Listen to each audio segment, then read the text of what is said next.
memories of me floating through a state half asleep, never awake. I won't breathe in eternity,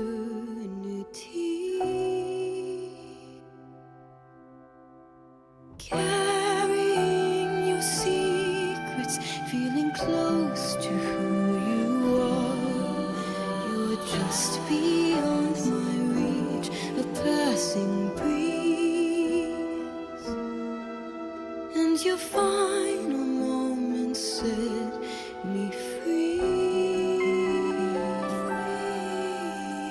Gentle flowing thoughts in time, sometimes yours and sometimes mine. I can't tell where this one ends, my ever lost, forever friends. Won't you hear my echo, reflections of my core? Sometimes I see my soul mirror the unknown. I knew you once were real. Your spirit dares to steal, conflicted, twisting consciousness I feel. Gazing through a looking glass to a new reality.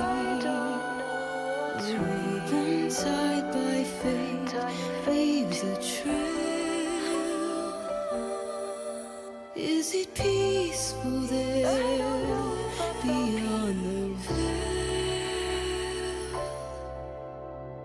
Won't you hear my echo, reflections of my core? Sometimes I see my soul mirror the unknown. I knew you once were real. Your spirit dares to steal, conflicted, twisting consciousness I feel. Echoes lost and I'm still here. Sometimes fate is less than clear.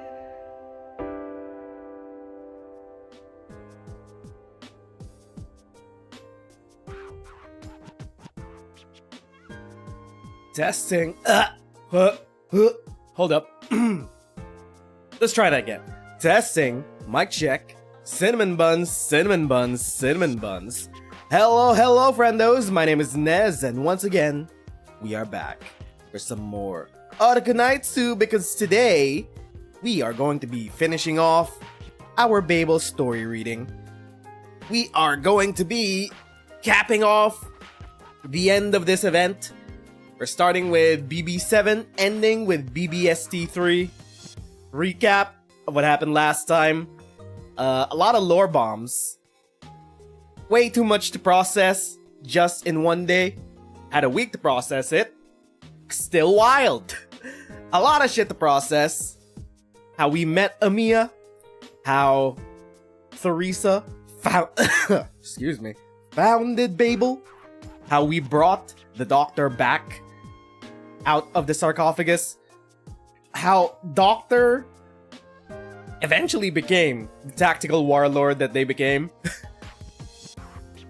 How they got consumed by their guilt, presumably because the Doctor probably had a hand in the creation of Originium or bringing it to Terra and causing all of this suffering. LOLO Artie. First time on stream, you caught up with the VOD over the week. Let's go. Hey yo, let's go. Consume! What's up, Eggy? Good to see you back. We're gonna finish Babel today. So, the things that we cooked up last time was that I predict that Theresa is going to willingly die for Babel, just so Babel, and eventually Rhodes Island gets left alone by Kazdel. So the civil war will end. And also, my prediction is that the Doctor is gonna re-enter the sarcophagus, probably because they get they get murked while the Hashashins attack Theresa and Amir or some shit.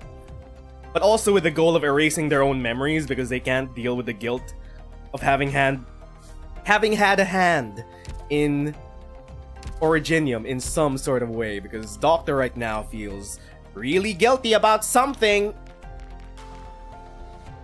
And I feel like that's what we're gonna find out. It's gonna be super tragic.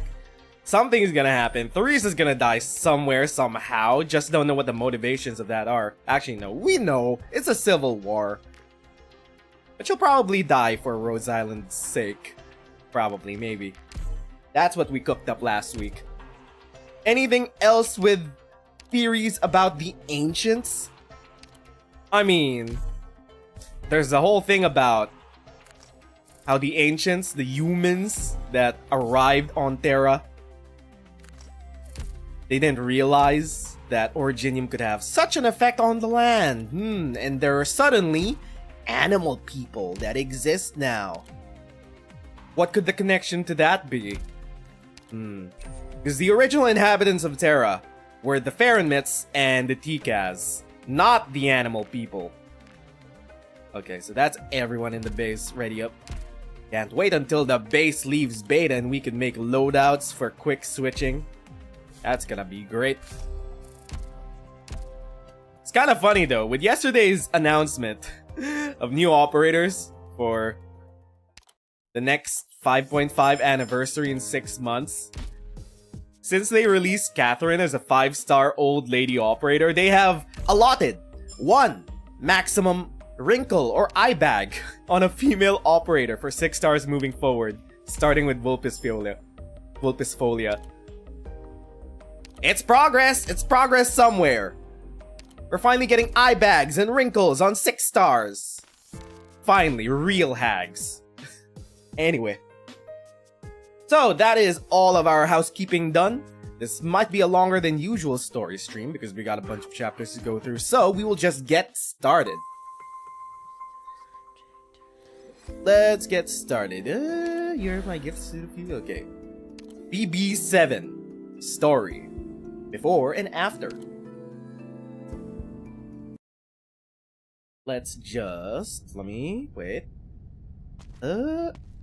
Let me just hide the cursor. There we go.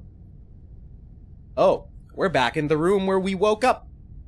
The sarcophagus room inside Rhodes Island. Enable administrator level encryption. Image number 18, admin. Activating recorder, beginning video record. Hey yo? While I slept, the ruins of our homeland nurtured new life.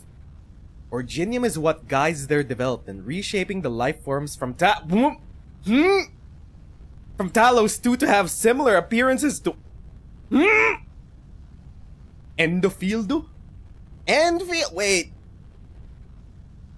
Life forms from Talos 2? Okay. Questions have been answered. Okay. Animal thingies from Talos 2, presumably animal thingies from Talos 2, brought over to Terra, developed into humanoid forms? I'm rather fortunate. I have been able to leap across the millennia to communicate with them. I have even considered myself one of the people of this land for a time, experiencing their past and future. But in the end, I'm not of here. I have begun to feel uneasy about Theresa's efforts. If the Originium project ends in failure, no, even if it is merely postponed for some time, Theresa, Kelsey, even the future that I promised to Amia, the Originium project. The inhabitants of this planet, some of the few life forms known to us, are but illusions that will break at the slightest touch. I've been lying to them and myself for a long time now, but how will I explain to Kelsey or Theresa or Amia? What? Am I supposed to tell them that all the pain they have been through is the key to their salvation, and they must stop fighting? The Originium Project? That all of Terran civilization is a fleeting dream, and only by being assimilated into Originium will we have the opportunity to avert our fate. Okay, just straight up dropping the lore in my head. Great. Seeing the lives of those they call the infected dissipate like smoke brings pain to my heart. It has long been a common sight on Terra, but it always marks the end of life, sorrowful and cruel. It's been too long since I've heard a voice full of life. I can't just see them as unexpected sparks. Hey yo! Hey yo! This is some Emmett Silk I don't consider you alive bullshit. What is this coming from the doctor? Is like, you are just accidents in the grand tapestry of life. You were not meant to be. What the fuck? But what I see cannot be called a warrior's death. Rather, they have given in to the Originium's assimilation, passing through death to join the assimilated universe, a chance where life can break through the deepest darkness.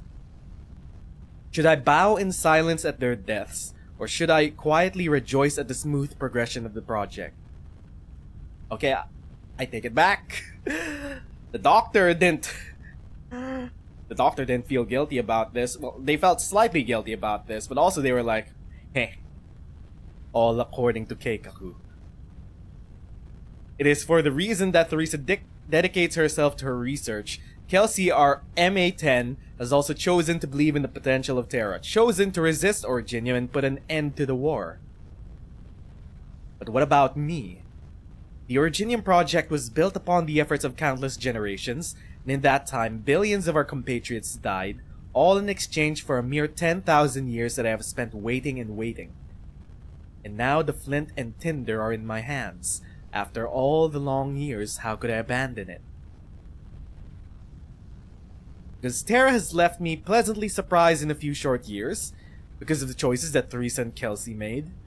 Even if Amiya has moved me to compassion, would I not have been the selfish one all along? They awakened me to be their salvation, but in truth I am destined to bring them annihilation. They awakened me their destroyer, as if I were their savior. Chokes back the tears. Amiya, Kelsey, what should I do? Priestess, what should I do? Perhaps I should reveal everything to Kelsey and Theresa. Originium has led them down roughly the correct path. Arrogant though it may be, this has been sufficient for the souls to perform a new kind of miracle. Perhaps I must re-examine Theresa and Kelsey's plan. Babel's research has proceeded faster than expected, but Terra's political structure is rather primitive, and Babel does not yet have the ability to transcend barriers of race and nation so that it may represent Terra as a whole. Believe in Terra. Believe in the people to build their own future. Carry on with the project. At least the vestiges of those who came before can live on within Originium.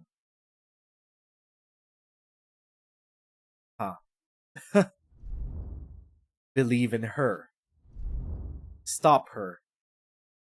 I mean, these widescreen dialogues are either the voice of Priestess whispering in the dark, or it's the other side of the doctor. Either way. Hey yo? Hey yo? Rhodes Island at the time before the star pod existed? The star pod is gone and we could clearly see that giant stargate in the sky. In the clouds, in space. That's not a twin moon. Well, how could I ever blame you? I understand your dilemma.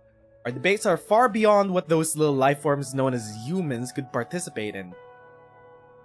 Are they not humans? Wait. Excusez-moi? Are priestess and doctor not humans? Different humans? But this is the only way. You and I both know that much. If perhaps we still have time before its return, we can envision things together, achieve them together, describe anything and everything within the boundaries of the universe together. I hope that in those fragile moments, you will always stand by my side. Its return. What is it? Why are we playing the pronoun game? What is it with a capital I? What is returning that we need to rely on Originium to assimilate with? You will, won't you?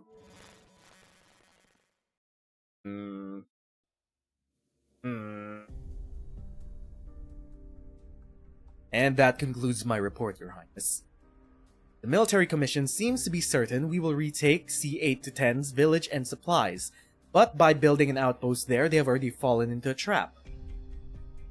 There are, however, some officers who have begun to use tactics. Actually, wait. I forgot to turn up the volume. Let's turn up the volume.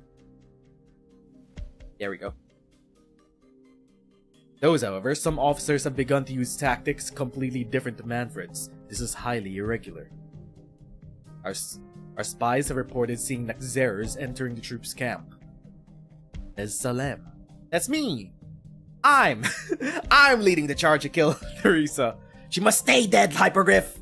Don't you dare bring her back as an operator! Clueless. What does the doctor make of it? The doctor believes that no matter how the Sarkaz god of war intends to participate in this conflict, our arrangements will be thrown into complete disarray. What about you? Everyone is well aware that many members of the royal court have always favored the military commission, which advocates for reprisals and violence. But on account of certain restrictions, one that you might even call rules of convention, none of them are willing to participate in the civil war. If the sovereigns were to decide to wage war upon us in Kazzel, those Sarkaz who have yet returned would once more be unable to find Babel on the map. Practically speaking, if the court sides against us, the military gap will be concerning, plus those that support us for the most part not warriors or soldiers. Yeah, all this is leading me to believe that that Theresa is going to die for Babel. For many of our troops, this is the first time they've ever held a weapon. This is why I must speak my mind. No matter how you look at the facts, our situation is changing dramatically. I understand. Keep monitoring the next Nezeru court. Nez Salem is no longer holding back, then Dukarel is likely to act as well. For 3 weeks now, the Rose Riverbank has no ships. The Rose Riverbank is the most excellent spy network. They're able to deceive anyone they so wish, except for their sovereign lord. Tell them to pull out immediately. Leave Kazzel if they must, lie low in other lands. It will be done. I'll take my leave then, Your Highness. I'm still thinking about the whole Talos 2 thing. They came from Talos 2. Wait, is Talos 2 the ancient homeworld, or is it just one of the occupied homeworlds? Questions, which means, in Enfield, when we go to Talos 2, it's not gonna be a colonization effort. Like in the marketing, it is a return. It is a return to an ancestral homeland of some sorts for the animal people of Terra. Questions. The Royal Court. They possess the most direct capacity to use force. Nez Salem only agreed to hand over command because he was promised a war that would reshape the land. Wait, is that why we have portals that lead directly to Talos 2? Is that why there was already a portal in Talos 2 that led there? Through a Stargate portal. Makes total sense now. I see. Although rather troublesome, it is a challenge that we would have to face sooner or later if we were to achieve all that we hope for. Babel does not blindly reject violence. It is clear to us that if necessary, we must use force to defend our beliefs. But this also means that the Sarkaz will further devour themselves, venting the hate they hold for the land by setting themselves ablaze. It will mean the end of us. Defeating the military commission will not solve all our problems. We must give closure to those Sarkaz who have grown up knowing only hatred and suffering, in other regards as well. As for Erypathy and Originium, we... Knock knock, it's me! Nope, never mind. It's Ascalon. You would love to confirm and deny stuff, but I'm figuring out stuff myself is more fun. Oh, okay. Your Highness. Ayo! The Arknights duo? Right, Hodor is still part of the military commission. My bad. Innes and W. Wait, was this pre or post Innes's first death? How many deaths has she had? Your wounds have not yet fully healed, Ascalon. There's no need for you to make your report in person.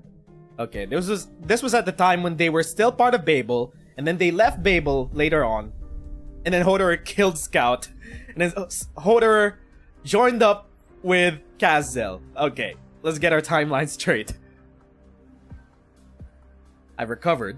Besides, this is top priority. Hodor's team has successfully intercepted a witchcraft decoder. The Doctor has already begun deciphering our enemy's codes. I believe we should see results soon. Is that so? Innes, W. You've done very well. She praised me. Thank you, Your Highness. I hope we'll crack our enemy's comms as quickly as possible so we can plan our next ops. Where's your captain, by the way? Hodor took a few flesh wounds, nothing too serious. He's getting treated in the infirmary right now. If that is the case, then I will not waste your time. Go to him. Of course. Thank you kindly, Highness. W. Oh, what? Go to Hodor. Oh, I. Alright, got it. Guess he still ain't dead. If that is all, Your Highness, I have other business. That reminds me. I still haven't thought of a real name for the girl, have I? The girl. Oh! Amiya. 1093. Winter. Oh, we're getting closer and closer to the start of the game. Weather. Rainy. Kazzel border. Kazzel. In case we forgot that we're in Kazzel, within the territory of Kazzel. The Doctor listens to the pitter-patter of the rain on the leaves, eyes closed. Drip, drop. Doctor's heart rages, filled with torment. A foul beast cries out in the distance. That's a chicken. Answer my questions or die here. Ask away. Are you betraying Babel? I've never been a Babel member, but I've also never abandoned them to face their struggles alone. Why have you come to me? I have a request. I will not speak to a myth with no name, evil spirit. No shot. No shot. Theresis? Who are you? Doctor. For fuck's sake! Oh! Oh! Maybe Theresa's death was definitely at the hands of the Doctor. Maybe, Let's see how this goes first. Theresis lowers his weapon, the rain falling from the corners of his eyes onto the earth. He does not look at the one who invited him to this clandestine meeting, instead gazing upwards at the colossal statues of so-called heroes. Statues raised to commemorate the founding of the nomadic city of Kazzel by the pair of twins. Even after 100 years, his stone self still stands, sword drawn, by her side, despite the best efforts of catastrophe and storm. Not long after she had crushed the rebellion that sought to destroy the new city, the joyful people of Kazzel invited us to witness the unveiling of these two statues. Ancient Sarkaz language, heroes. They were to watch over the border we had marked with our own two hands for generations to come, warning our foes, welcoming our friends. I once swore an oath to her below her statue. My sword would behead all who stand against her. The Doctor stares at the statue of Theresa's, gaze unbreaking. So, does the military commission not stand against her? No. There is no part of Kazel that has truly risen up against her. Her foe is me and me alone. And what of you? Theresis looks at the figure before him, rainwater gathering at the hem of a long hooded coat, rhythmically dripping onto the ground. The shallow puddles below ripple as falling drops strike them. You ought to remember them most. Sarkaz, who once lived here, have long since died, lost to history. There are only a handful left who know how to find this place. Ooh, that's how Theresis knows that the doctor is old. You came here on foot. How far have you walked? Very far. You have broken the witchcraft cipher created by Manfred's team that he's so proud of. I did that a long time ago, I just never told anybody. Even Theresa believes that I only began my work recently, meaning I'm in possession of nearly all of the military commission's battle plans. So I created this opportunity to meet you, alone. You are confident that I would not kill the strategist who poses the greatest threat. I'm confident that what I'm about to offer is worth enough that you wouldn't. What are you going to offer, Doctor? It can't be... I don't think they're gonna offer Theresa's life. Actually, no. Never mind. 50-50 they might offer Theresa's life. 50-50 it's some sort of secret that the ancients have kept. But it's information, probably. I don't know. Anything. Ah. Right. 50-50. A secret that the ancients kept. Got it. Technology that can control Originium. Technology that can control Originium. What would that be? Is it the super weapon in Victoria? Would that be it? That's what... Most likely that's what's it. Otherwise, it could be a number of other bullshitty things, like, I don't know, the power to bring a Farenmit back to life and turn it into a supply ship. Enough power to create a massive airship. Could be anything. How far can you go under so much pressure from Victoria? How do you plan to completely change the Sarkaz and even this entire land? I can give you the answer you need. You are a boastful one. So, what is it you wish me to do, evil spirit? Destroy Babel. Scatter her followers. Let Theresa in on your plans. Unify the Sarkaz under a Kazel ruled by a military commission. Doctor has imagined the emotions that speaking these words would incite many times over. Destroy Babel.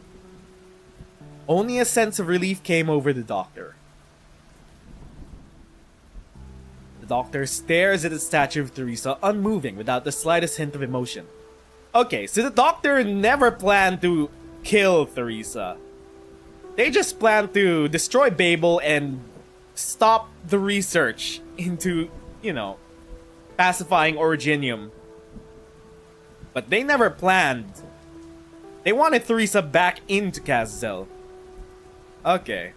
I mean, Doctor still has sort of a heart, but it's more like minimizing the suffering that they could cause while continuing the Originium project. She and I have never relied on the charity of our enemies in the course of leading Kazel to where it stands today. It's true that this war will only end with the decisive defeat of one of us, but you should not be the one to propose it. Proceed. Tell me more of why you would make this request, evil spirit of a long age gone. You already know. There are no surprises here. Considering the near 200 years you and Theresa spent working together, you should be able to guess. I seek the expansion of Originium. Babel's struggles will only prolong the dying gasps of this land, Theresis. No matter if you resist it or accept it, Originium will take a myriad forms, drawing all civilization into her embrace. Have you ever looked up at the sky? There's a star pod up there. They can't. Beyond the sky, far beyond the twin moons, there is a place that we once we would once return to, where we would sleep peacefully. But I'm the only one left, here speaking with you. In the course of the Sarkaz's eternal search for the remains of dead gods to fend off your enemies, have you ever wondered, why did those gods die? The rain intensifies. Doctor draws tight that trademark hood and stands below the towering statues. The shadows of the statues envelop the Doctor, making this figure seem ever more insignificant. Teresa suddenly feels that the one standing before him in the rain is even harder to read than before. The burden I bear is greater than the future of the Sarkaz. If I must destroy some things to create a ladder I hope for, I will do it. It's all I can do. I've already hesitated for far too long. Destroy some things to create a ladder. You speak lightly of sacrifice. Nothing light here, Theresus. Believe me when I say you couldn't even conceive of what I've been through. What have they been through? What is the proverbial it that both Priestess and Doctor are scared of returning? And that we need Originium assimilated with the land for? Where do I see your sincerity for our cooperation? Is the shard not enough for you? Otherwise, even with the help of the Confessoriu, Doctor knows about the shard! It is not. It is far from enough, evil spirit. It is only enough to spare your life. Only enough to stop me, leader of the military commission, from killing a fated foe here and now. I require an even more direct means to advance this war to the next stage.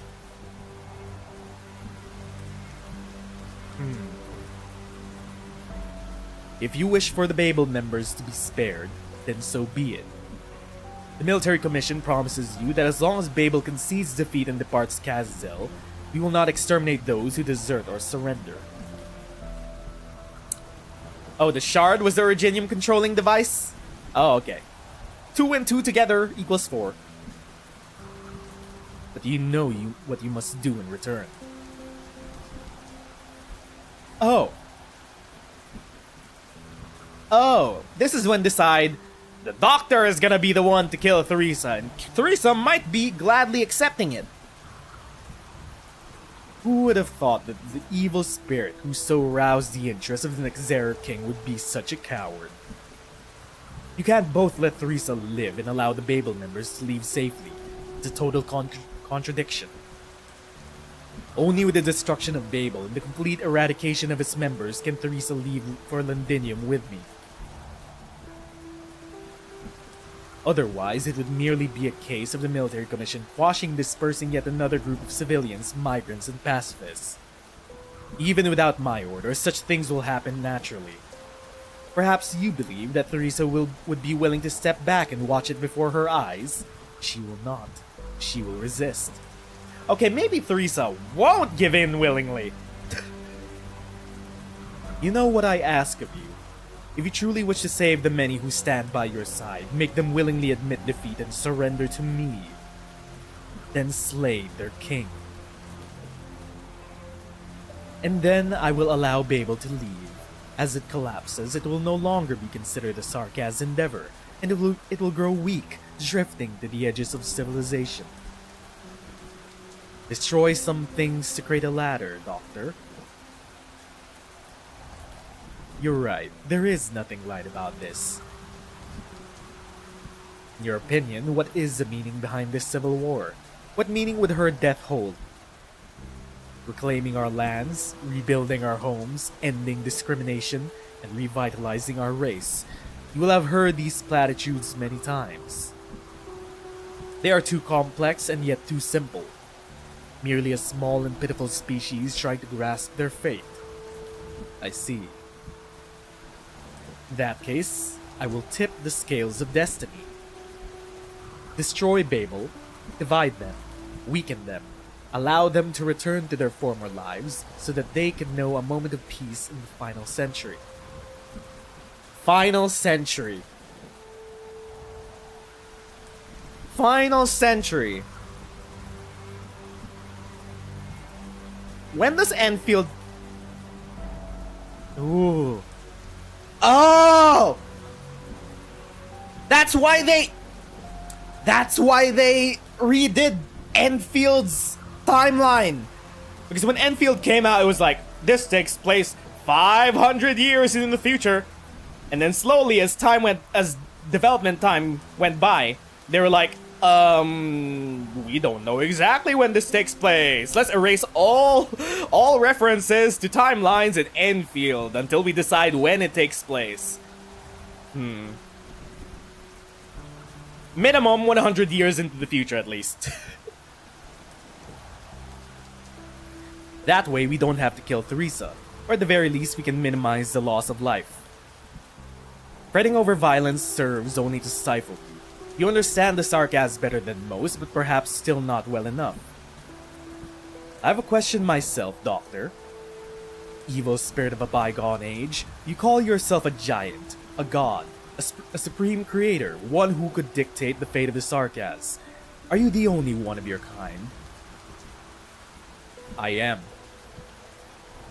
That's good to know. Go, now without guilt, and do what you have decided to do. If you worry that there will be no one to tear you down from your lofty heights or judge your sins, don't. I will do it, evil spirit. Until there are none left to toy with our fate. Okay, Doctor is in villain mode. Doctor plans to kill Theresa, to destroy Babel, stop the Originium research effort, and then some. Doctor listens to the splashing of the puddles behind, the sound of footsteps fading into the distance. Theresa's gone, wishing to stay not a moment longer. So this all makes me, this all makes me think that Doctor getting injured and going back into the sarcophagus and getting amnesia is incidental. It's gonna be incidental, and when they wake up, or maybe there's a secret third thing where when they get back into the sarcophagus after getting injured, Kelsey's like, I'm gonna erase your memory. When you wake back up, you will be 100% an ally to us. The secret third thing is Kelsey's gonna do something about the Doctor's memories. Pale sunlight begins to seep through the gaps of the statues. The Doctor cannot feel the slightest bit of warmth from it. The heroes continue to gaze into the distance, they do not look beneath their feet. There stands a figure who does not leave for a long, long time. Okay. So, the plan to kill Theresa is still in motion, but is now directed by... That's loud. It's now directed by Doctor's hand. Theresa still might be willing to die for Babel if it means sparing the future of Rhodes Island. How the Doctor eventually gets back into the sarcophagus and gets amnesia, we don't know who is going to be behind that. Either the Doctor themselves will erase their memories because of intense guilt, or Kelsey's gonna be like, memory be gone! When you wake up, you will be an ally! Surely. But then again, when the Doctor first woke up, Kelsey was still very doubtful about the Doctor's amnesia. So probably Kelsey... I mean, even if she did administer the amnesia herself, she could still be doubtful if it worked or not. Okay. Anything goes, I guess. Early, 1094. Oh my god, we're getting closer to the start of Arknights. The nomadic city of Kazel. Kazel! In case we forgot, we're in the capital city of Kazel within the territory of Kazel.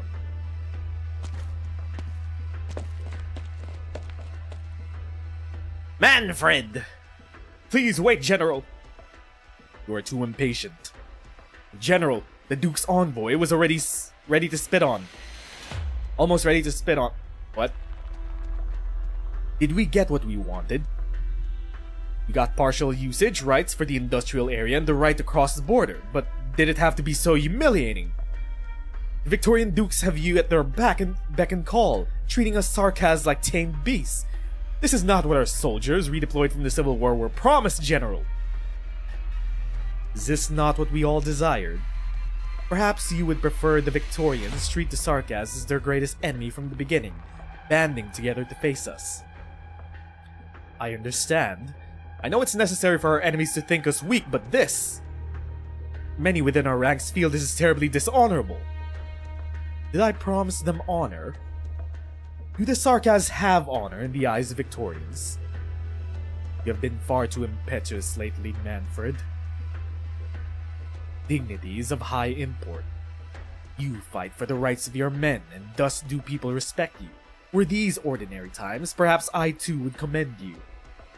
But do you remember what we were here to do? We are preparing to steal the heart of a nation. To bring the greatest empire on this great land to its knees. Their prejudices have left them weak, and the Sarkaz are in hunger. What we truly need is neither honor nor respect. I understand. Are our men prepared?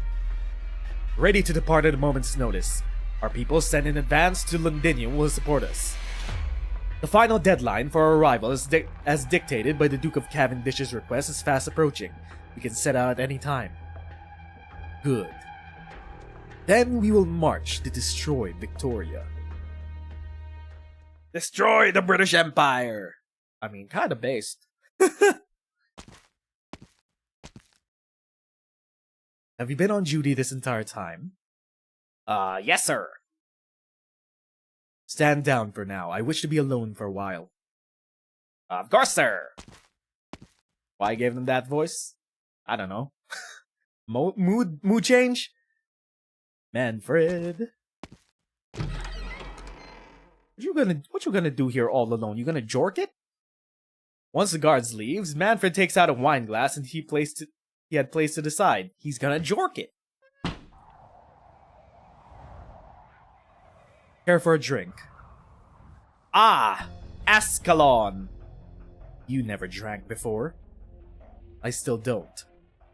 But the general has ordered me to learn Victorian etiquette. All preparation for our upcoming duty.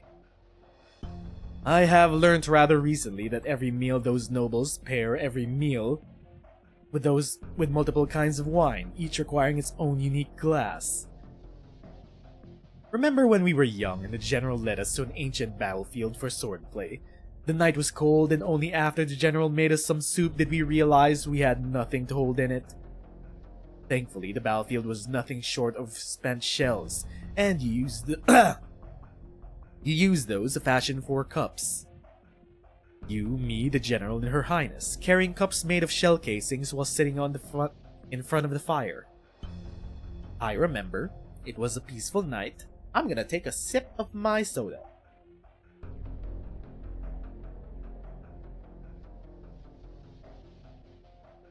Just like this one.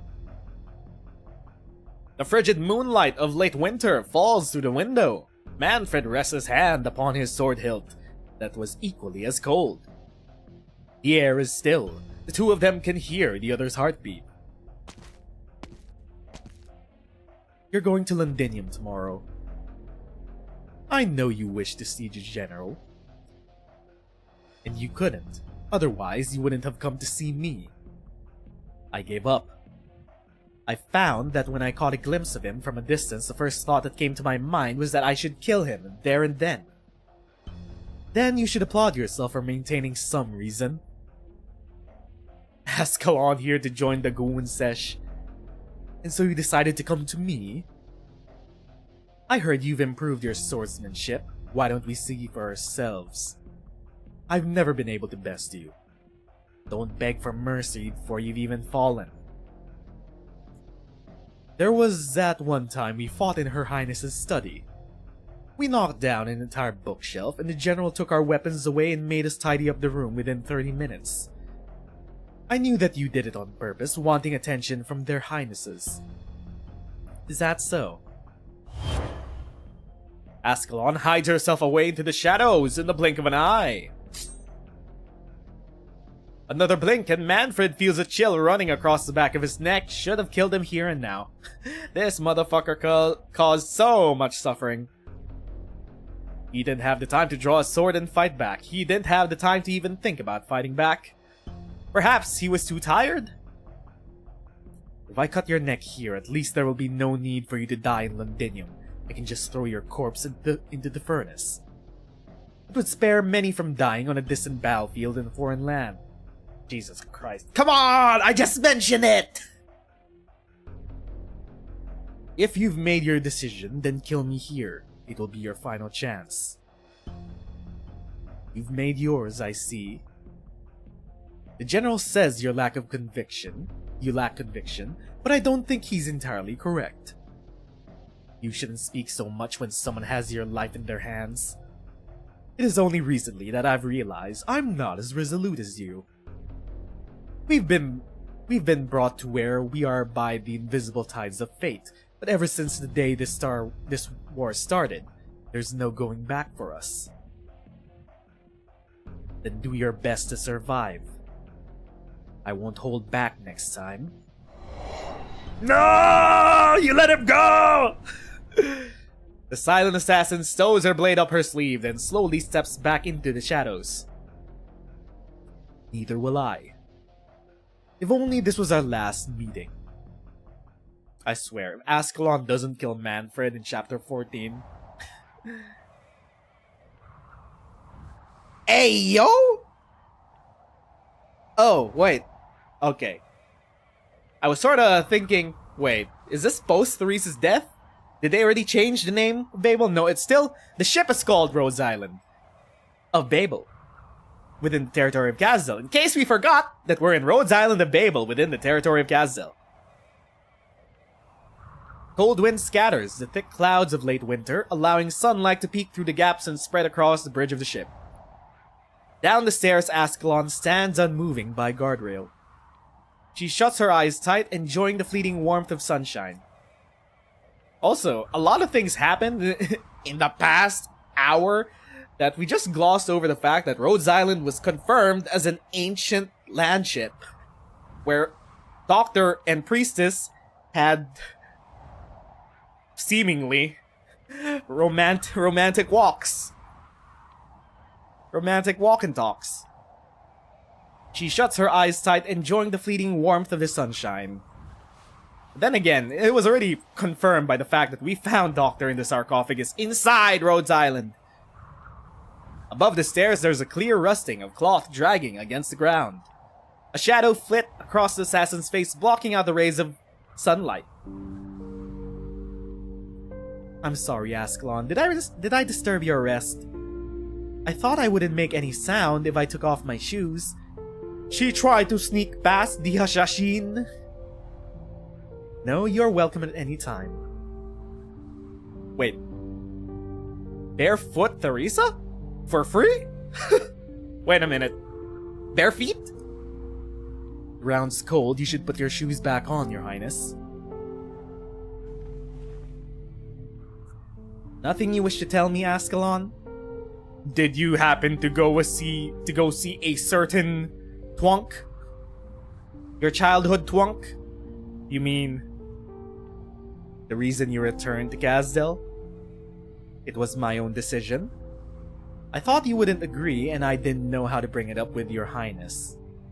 Why would I not agree, Ascalon? Since it was your decision, I would trust your judgment. Did you manage to see them?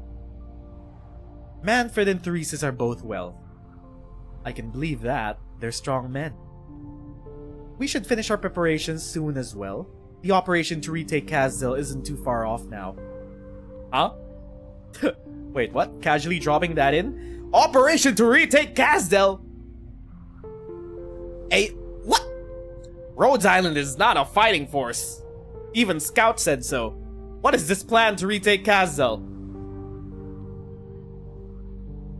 Why does your brow seem even more furrowed than before? Our recent combat plans have been radical, and they've won us some battles. Still, I've been feeling uneasy. Babel has changed a lot, especially... Yes? The Doctor. The Doctor has changed a lot too. Become more efficient, more clinical. It's like the Doctor's now a machine that never makes mistakes. We were just warming up. Just had to go through a few battles, warm up the old wrinkly brain, charge it back up, and then casually decide to genocide a whole civilization. No biggie. That's just what the commander should be, no? Why would that make you worry? We've got an incredible commander now, sure, but I think I trust the weirdo who kept falling off a burden beast more. Is now really the best time to attack Kazil, Your Highness? Your intuition has always been on the mark.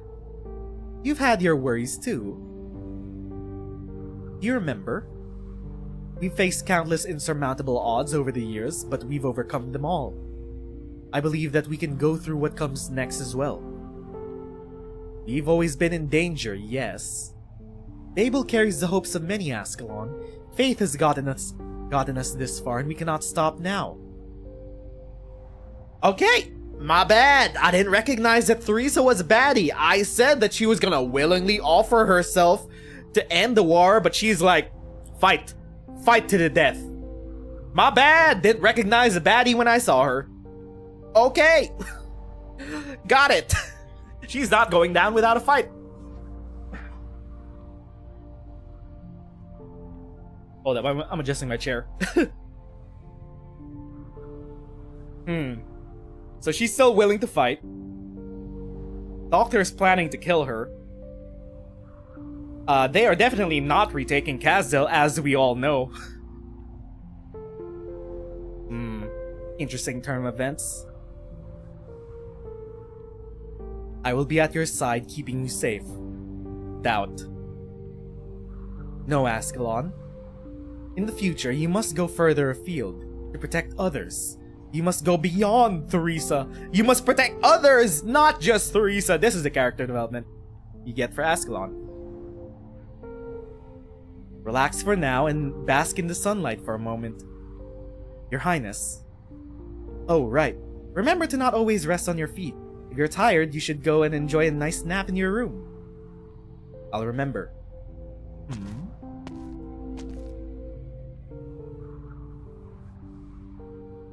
The sunlight shines upon Ascalon's face once more. Kinda forgot that this is Ascalon's event. So much has happened, it's like Ascalon's storyline kinda drifted by the wayside. It is bright and warm, but the moment the shadow faded away, she suddenly felt some peculiar emotion flooding through her chest. At the time, she was unable to describe what it was. It dawned on her many years later on another sunny day. It was an unwillingness to part ways.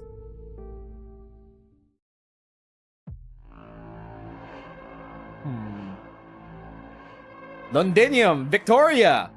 In case we forgot that we're in the capital of Londinium within the territory of Victoria. Mercenaries!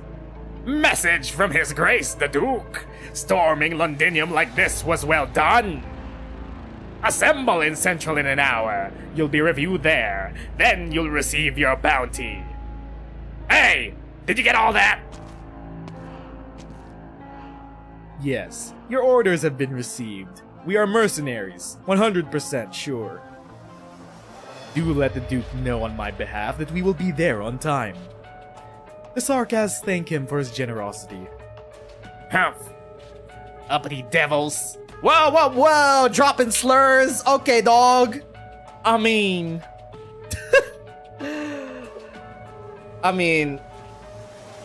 Wow. Yosar's localization team really went for it. Wow, holy fuck. They even used the word uppity, goddamn. Holy fuck. This is the hard R for Sarkaz. Oh my god, this is the hard R for Sarkaz.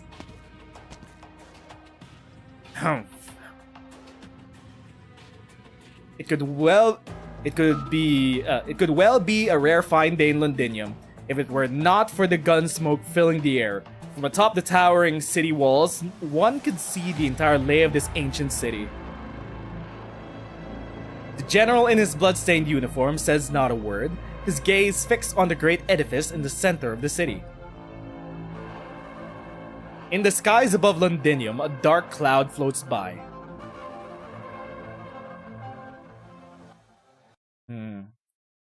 Okay. Eyeing the tower. And then they now have the shard. Well, they were offered the shard by the doctor. 1094. Never realized that the death of Teresa would come so recent to the start of Arknights. It was only a few years. Spring 1094. Rhodes Island of Babel, Kazil. In case we forgot, we're on Rhodes Island within the territory of Kazil. Julie. I knew you'd come, Ascalon. I'm the only one left. Indeed. After a few years here, you're the only one left out of everyone I knew. Oh. So that means... the Dark Knights trio already left by this time. This upcoming mission of yours in Londinium, you knew that already. Is that why I remember Julie somewhere?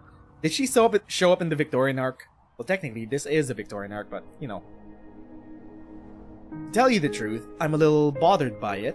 This isn't my first time going undercover, but... Oh, she's gonna be undercover? It's the first time for me to step outside of Kazil. I heard you used to travel around for months. It's not the same as going to Victoria, though. You're going to be a sleeper agent in Therese's mercenary army. When the time is right, you'll be provoking an armed rebellion. Ayo? Chapter 14 spoilers? Or did it already happen? I don't quite remember. It shouldn't have happened yet. Chapter 14 spoilers? Will killing Therese's really solve our problems? No. The military commission is no longer reliant on just one strong man. This is exactly what Therese's wants. So the best way for you to accomplish your mission is to cause a disturbance at the right time. You'll sow doubts among the Victorian dukes, and they can do the dirty work for you. Okay. Londinium is the heart of Victoria. They've got nowhere to run. The city will witness the downfall of the entire military commission. Literally one of the first scenes in Babel? Yeah, I know she shows up at the start of Babel. I'm wondering if she showed up anywhere in the Victorian arc. And I just forgot. Then you guys will beat up the whole Nezeru court and take back Kazil, right? Still, Julie, you should. Oh, don't be like that. I've been undercover before. It's just, you know, having to fool both Thereses and Victorians at the same time. I've barely met any feline who could do that. I've been practicing my Victorian just for this. That's not what I meant. Never mind. Here, for you. What's this? My old clothes? My name's been sewn onto the lining. Did Her Highness do this? Her Highness wanted to give this to you in person, but I don't want you two to meet at this moment. I would rather she not have to suffer too much. You know what I mean. You know that everyone involved in this plan is considered sacrificed already. Her Highness knows this. She wanted to say goodbye to you all in person. That would only make it hard for her to sleep at night. So I lied to her. I told her that you all left earlier than planned. I'm sorry, Julie. You might have wanted to meet Her Highness too. Julie does not reply. She strokes the name sewn onto her clothes with linen, feeling its rough texture in silence. Julie. She remembers how Her Highness would teach them lessons. She's more used to killing people than learning things in a classroom. Although she would doze off as she didn't understand the thing, she knew in her heart that everything Her Highness said was right. That's why she has never raised a question in class. Who wouldn't want to see Her Highness one last time? But I don't mind if it's you who gives me this. I've learned a lot from you in these past few years too. You're not thinking that you might be more qualified for this mission than I am, are you? No, I am not. There were some people who actually mentioned you at the meeting earlier, but we all agree that it's best for you to stay in Kazil with Her Highness.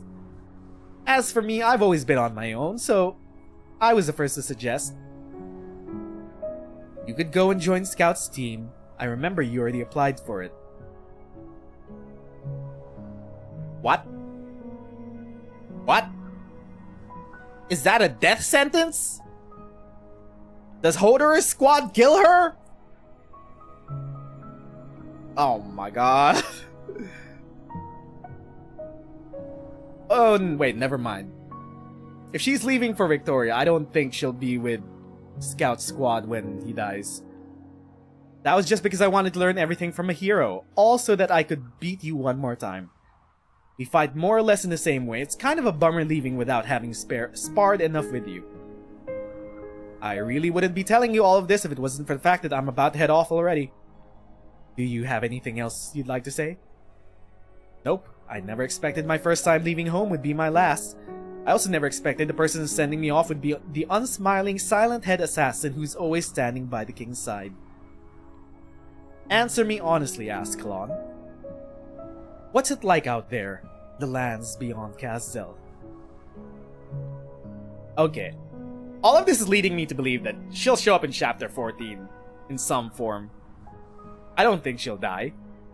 She's a sleeper agent. Ascalon does not answer. It seems that Julie did not expect to receive one in the first place. She should be a 6-star... Actually, no, she's not 6-star character material. What am I saying? They're never gonna make her a 6-star. Probably maybe a 5-star. If people... There's been no fanfare for Julie anywhere in the Arknights community, so I don't think they're gonna make her a 6-star anytime soon. 5-star maybe? Surely. Surely. Welfare 5-star? Why not? If she lives. Ascalon does not answer. It seems that Julie did not expect to receive one in the first place. Didn't we walk over her dead body in Chapter 11 on the way to Steam Night? What? Huh?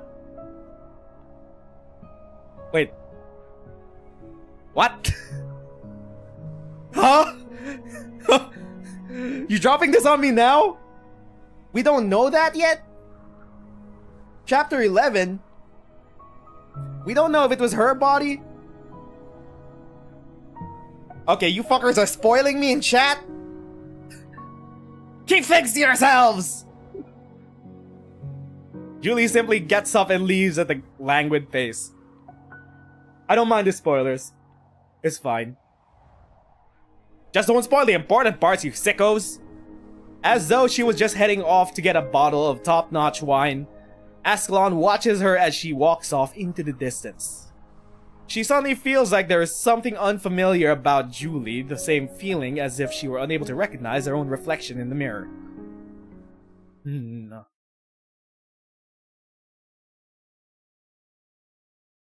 3 months later.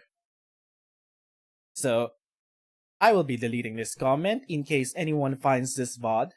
So, remove. There we go. Village on the outskirts of Londinium, Victoria. In case we forgot that we're in a village on the outskirts of Londinium, within the territory of Victoria. Come out already, there's no use hiding. We received the info while in the city that there's a squad heading off to Kazzel. That must be you, right? We blocked off all the other roads out of the village and don't even think about passing through me here. Ahashashin! Got you. Look at your wounds and all. I doubt you could beat a civilian in a state like this. She shakes her sword with disdain, flicking off the blood on it. Or maybe you're waiting for your buddies to come and help you out. The others are all dead. As a doornail. All your friends are dead, so why does it feel like you're breathing a sigh of relief? Death is but a mercy, my friend. Sure. Who the hell are you guys? That does not matter. Waha! Your blade! It struck through! Cough cough! She hears the Hashashin break out in laughter under her blade. Only once he finally stopped breathing does she peel off his mask. Julie freezes. She thinks hard and long before realizing the identity of the Sarkaz based on the marred birthmark by the corner of his eye. His portrait had been circulated around the Scar Market's Book of Bounties before. He had many aliases, but nobody knew what his real name was. He has been active for far too long, long enough to become the subject of boasts and quips from drunken mercenaries. But the two horns that marked his bloodline and identity have been cut clean off, leaving eternal scars on his head. Those other masked nut jobs willing to die for their cause, did they also like chopping their horns off? Did you need to go this far to muster enough courage to assassinate Her Highness? Was it because you had to bear steel against the King of Sarkaz, against one of the 6 heroes? Ah, whatever. I can just tell by looking at you that you haven't dealt with Her Highness Teresa before. Well, don't you worry. I'll burn away your faces. Sure, you'll be turned into some real stinky charcoal, but it beats being remembered as a sinner. You guys can't go back to Kazda, and this is the only thing I could do to help you. To be honest, I don't think you and I are all that different. I can't go back to Kazda either. She's kind of a baddie. Julie and her companions pile up the assassin corpses, set the grisly pyramid alight, and then set off in the direction of Londinium. The blaze behind them crackles. A thought suddenly pops up in Julie's mind. The furnace in Kazzel doesn't sound like this. What was it like? She heard it all the time when she was little. Can't remember any of it.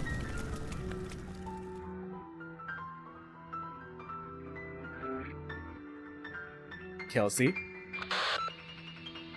Our elites have been deployed to all key strategic points.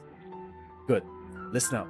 There's a clear power gap between us and the military commission. Laying siege to Kazzel would have been an impossible operation. But thanks to the Duke of Cavendish's ultimatum, Theresis has marched to Londinium earlier than expected. Kazzel now only has some of the royal court factions aligned with the military commission to oversee it. He has almost abandoned the city.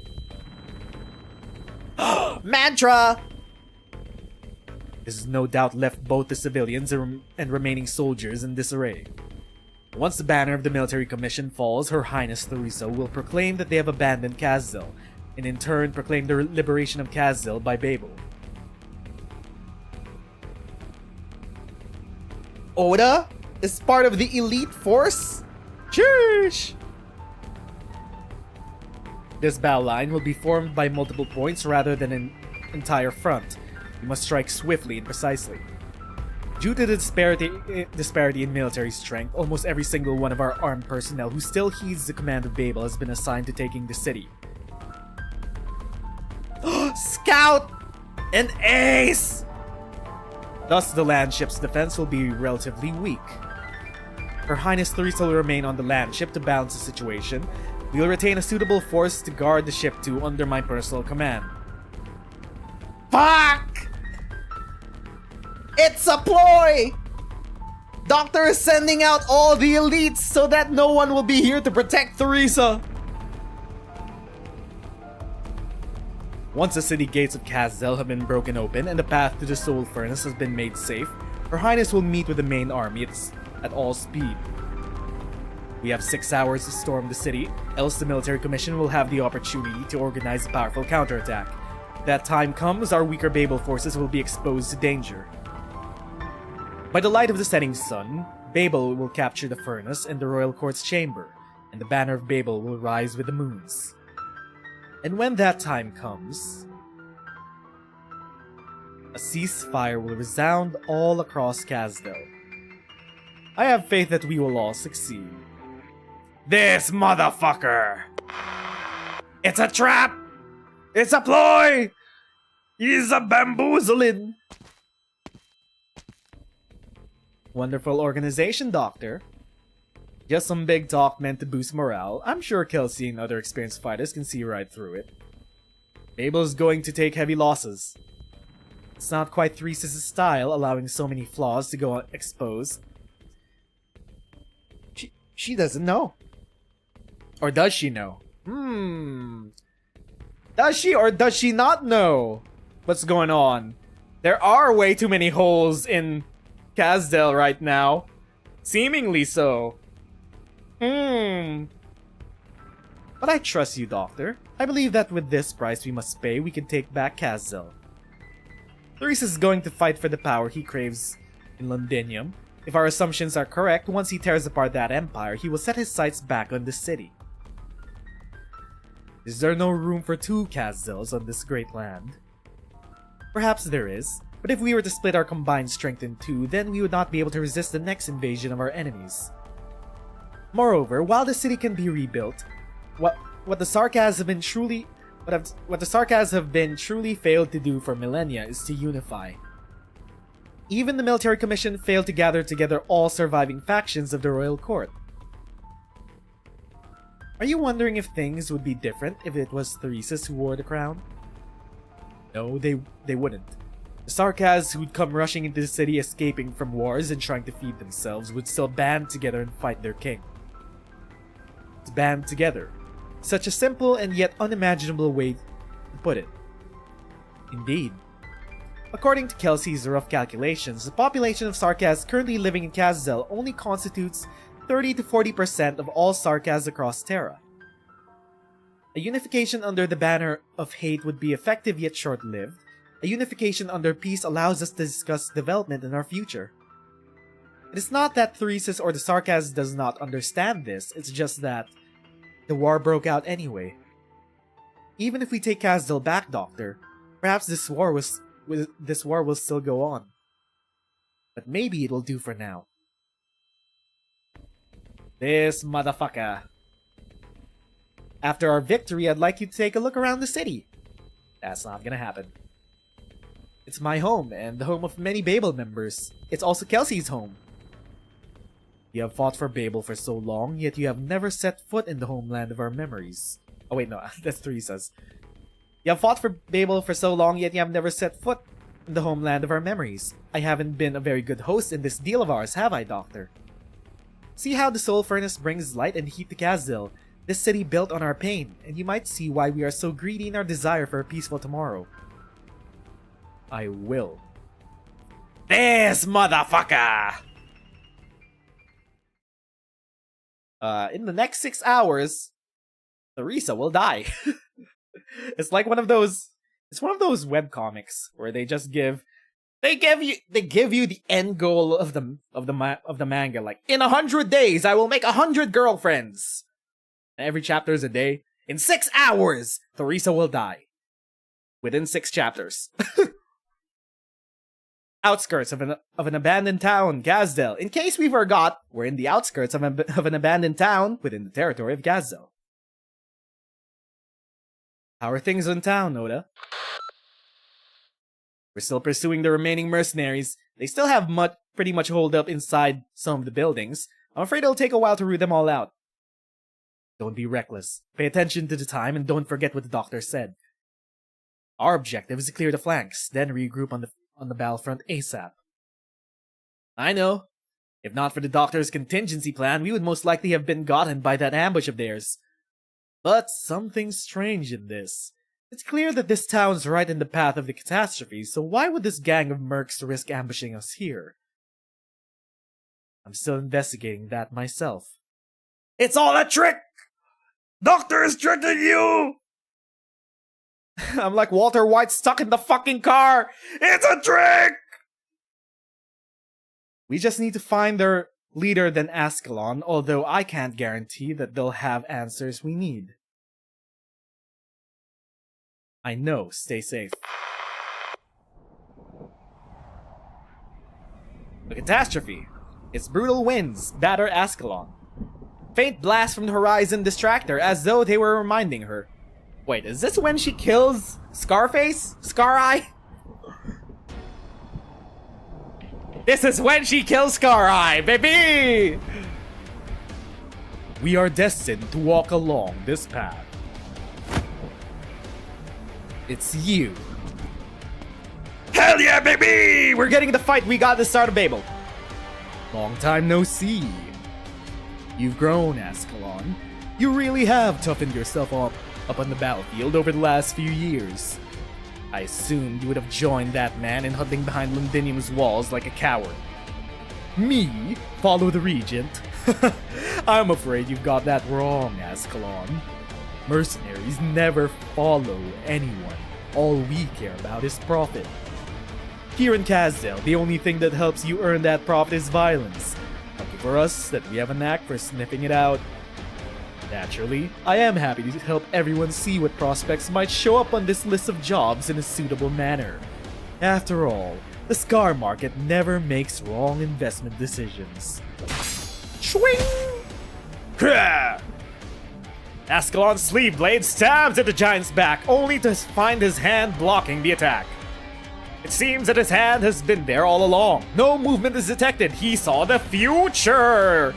He has future sight.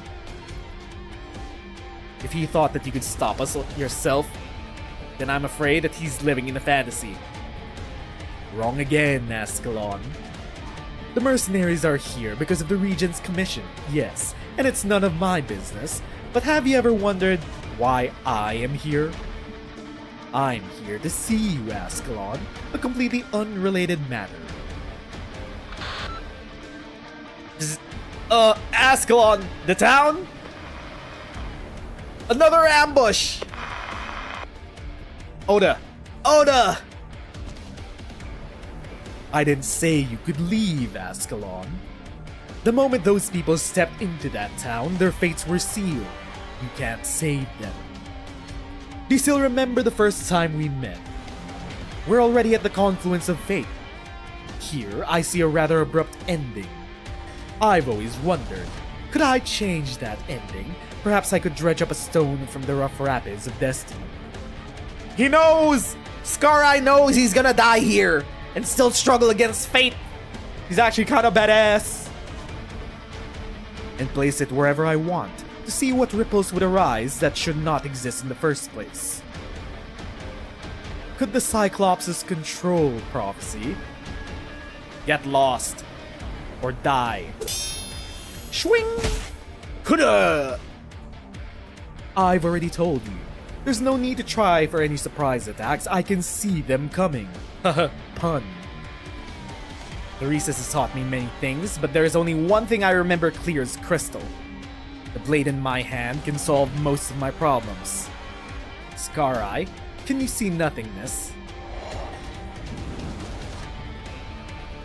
The thick mist, mingled with dust, spreads across the area. Everything is indistinct. The assassin's figure gradually becomes a blur in the fog. She turned into dust. I'm gonna snort it all up. Oh! Never mind. Doesn't matter if it's fate or prophecy. I've had enough of your tricks. You believe you can see beyond time. You believe you can rely on fate to guide you to your profit. But you're nothing more than an addict playing at fortune teller in the end, Scar-Eye. Ascalon's voice fades away. The giant's ears only hear the wind. The giant's eyes? Plural? Okay, giants do have 3 eyes, just like the ritualist from IS4. Only see the mist. Strange, even though he could see 100 different ways of his own death whenever he wakes up, now he sees none. Swing! Crack. His mask shatters. His eyes had been hidden beneath the mask for nearly a century. He doesn't need them to see reality. Too many people, too many things, all unworthy of his sight. And as the evening light rushes into the cracks of his mask, seeping into his excited, dilated pupils, do you see your death now? No, he sees a precipice. The rapid waters of the confluence of fate are flowing over it. Before we continue this fight, Ascalon, allow me to give you a prophecy free of charge. A story. We're just ending it there? Okay, got it. Final countdown. Is Scar-Eye gonna tell her all about the ploy? Is he gonna reveal the doctor's hand? Someplace in the wilderness of Kazdel. In case we forgot, we're someplace in the wilderness of Kazdel, within the territory of Kazdel. Huh. Prophecy. As if this could be called prophecy. Ascalon did not kill me. Oh, he's alive. Okay. He got kicked off the cliff and he survived. I mean, he is a giant, so... He's alive, which means he can show up in a future story. Surely. I mean, they've debated us once before in this chapter. Good Luck seemed like he was gonna survive the whole story. And then they killed him off. What has been spoken still requires discernment. What has been discerned can still be altered. The essence of prophetic arts is merely conjecture and calculations. No wonder there is no destiny that can't be defied. The Cyclops court is nothing more than a big sick joke. I survived the prophecy. Spit. That hurts. Wait, never mind. I didn't die under Ascalon's blade. This isn't what I prophesized. Then maybe she's the one who should have died. She's bound to come confirm that I'm dead. When that happens, you lot nail down her shadow and rip her to shreds. She's wounded too. I didn't get all beaten up for nothing after all. Wait, what are you guys doing? You're aiming at me? Really? Who bought you off? Nobody, boss. It's just, you know, a good opportunity to get a promotion. This fucker is dying today. Okay. An opportunity. I see. Right. Babel's entered the city and you can take my head to curry favor with them. Got it. If Babel loses, you could always go back to the Scar Market. Nothing to lose.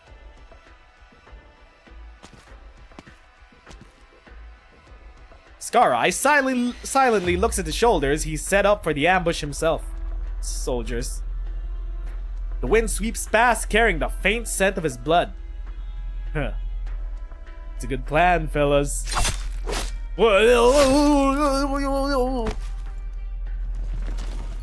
Oh, they just chopped him up. Oh my god, they're all stabbing him. Fate did not kill him. He made it. He had reversed the prophecy. And then he died atop a stage of his own making. Well, I guess he's not showing up later on in chapter 14, I guess. There's that. We're not gonna get debated again by another good luck situation. He's just dying straight up. Londinium, Victoria. In case we forgot, we're in the capital of Londinium within the territory of Victoria. The huge palace complex situated in the center of Londinium is always too quiet. Theresus disdains the apathetic nobles who live within. He only respects those who put their lives on the line to fight a way out and come up to him. Even if the swords that they raise are pointed at Thesus himself. Swing! Showing mercy to your enemy will only result in your own death, Manfred. Do not repeat that same mistake again. Forgive me, General, I thought...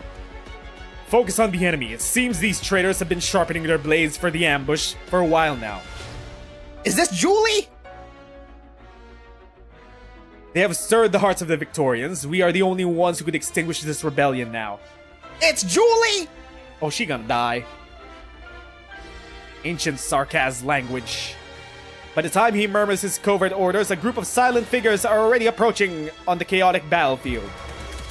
Like a passing gale rattling the raindrops in a storm. The Hashashins! Named for sacred sacrificer, stand back. Swing! Humph, we'll handle these guys. Julie, you and the rest keep going. Got it. Oh, she's dead. Unless it turns into another Innes situation where she fakes her death. She might be dead here. Don't even think about getting close to the general. No need to rush, it'll be your turn soon. I am the general's guard captain, assassin. Then you're gonna want to hold your sword tight. Swing! An inconspicuous arc sweeps past Julie's eyes. A chill runs through her spine, her body stiffens. Wait, is that it? Is she dead? She thinks of the day that she saw Her Highness in the Scar Market. At the time, she did not even dare to raise her sword. Enough, Manfred. General, they have come to me in search of an honorable death, not mercy. They are using their lives to show me the future as they see it. You are in a race. She is facing countless threats in Kazil just as we are here. Such a race only ends with my life or hers. I will give you a chance. Come, Deathmongers, kill me. Do not disappoint Theresa. It's a race of who could kill the other first. We have the Babel assassins led by Julie, all the way in Londinium. And then we have the assassins by the hand of the Doctor back at Babel, aiming to kill Theresa.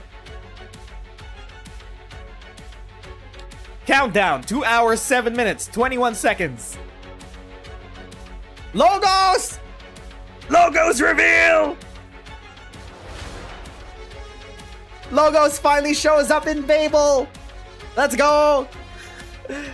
When did he join up? We haven't seen him in the past few years.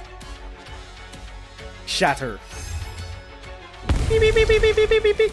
Voice magic! Voice witchcraft, go! The gates have fallen! They're about to come through! Countdown. 1 hour, 33 minutes, 48 seconds. Notify all operations within the city to disarm the patrolling troops. The defenses in the city are weak. It's pretty much just the military commission's defense forces. We'll all strike at them before they have a chance to regroup. Move fast. Even if both sides are trying to prevent the battle from spreading into the city, this is still rather irregular. Send all our intelligence back to the Doctor. All operating teams quicken your pace and stay vigilant at all times. Take down the military commission's flag in the plaza and tune our radio into all frequencies in the city. Countdown, 49 minutes, 59 seconds.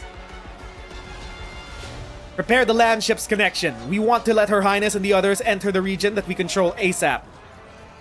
Also contact Ascalon's team and tell them to rendezvous quickly. 3 teams have already completed their deployments ahead of schedule. Where to next, Dr. Kelsey? The former site of Babel. Babel's flag has not yet been raised there for many years. Kelsey walks along the streets she's still familiar with the route to Babel's offices. The Sarkas in the street quietly move about, climbing as high as they can on the surrounding buildings, gazing at the same ruins within the city. A flag that has not been seen in Kazil for many years slowly rises. Babel has returned. Peak! Cinema. Kino. Peak.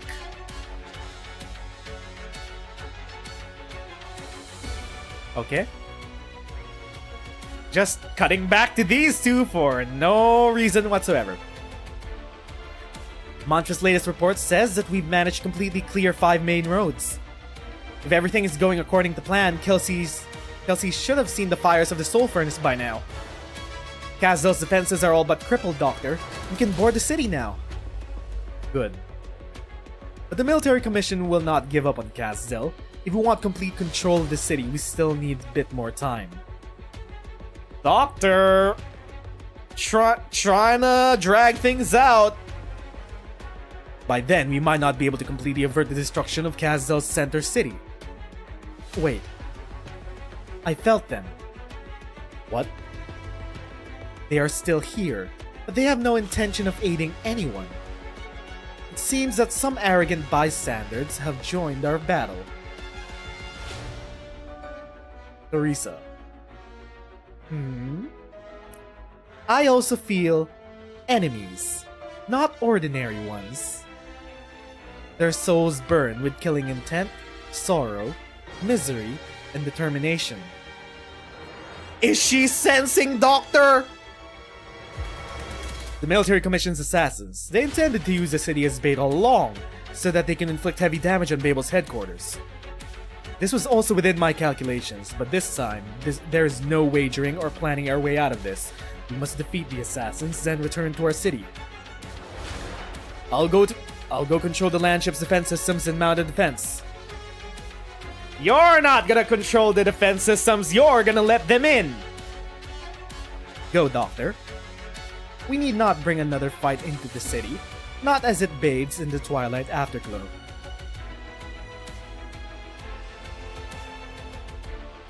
Countdown, 22 minutes, 48 seconds. Closure, have you made contact with the land ship? Still no response. I'm still overriding the city's broadcast power settings and trying to expand its range. Maybe the land ship's comms have a temporary malfunction. I'm doing my best to bring it back online. Doctor, what have you done? Doctor, mess with the comms! Kelsey can see through it!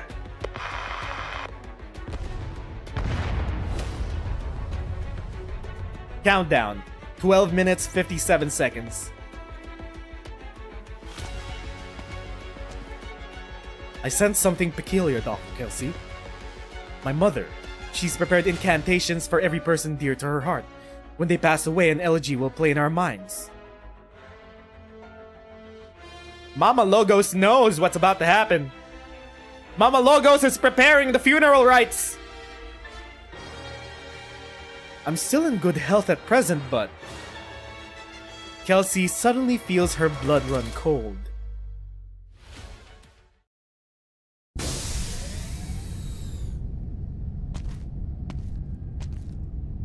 This motherfucker. Even if Babel can recapture Kazdel, it is bound to suffer grave losses. Theresis was right. They can't unite. The division of the Sarkaz will be the new norm. Even given a long time, the Sarkaz are unable to go from a weak community to a world leader. Most importantly, I pointed out another path to Theresis. His plans in Londinium will have a greater chance of success if the Sarkaz corrupt the land with Originium to destroy their enemies. Well, fuck me.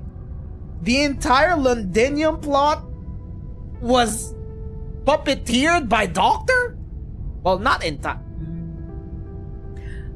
But the Doctor did have a hand in puppeteering the Londinium plot. The super weapon, the Originium super weapon, the shard. It was all by pre-Amnesia Doctor's design. Oh my god. The Doctor truly is the villain of Arknights.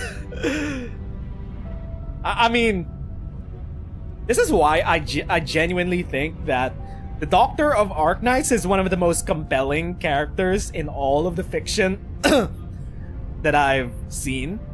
Because, mechanically, the Doctor is supposed to be your self-insert character for, you know, your waifu gacha game. But also, the Doctor, pre-Amnesia, is its own written character, fully developed, has its own depth, and contends with the current iteration, which is your self-insert.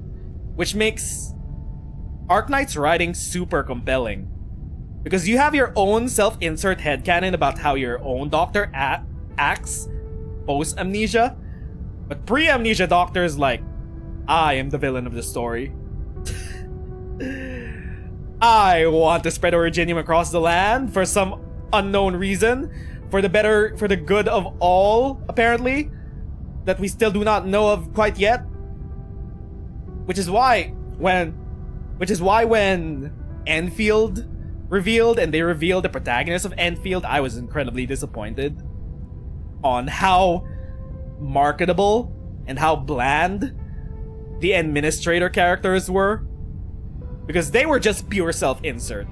They were pure self-insert with none of the dredgeable depth that the Doctor has. They were...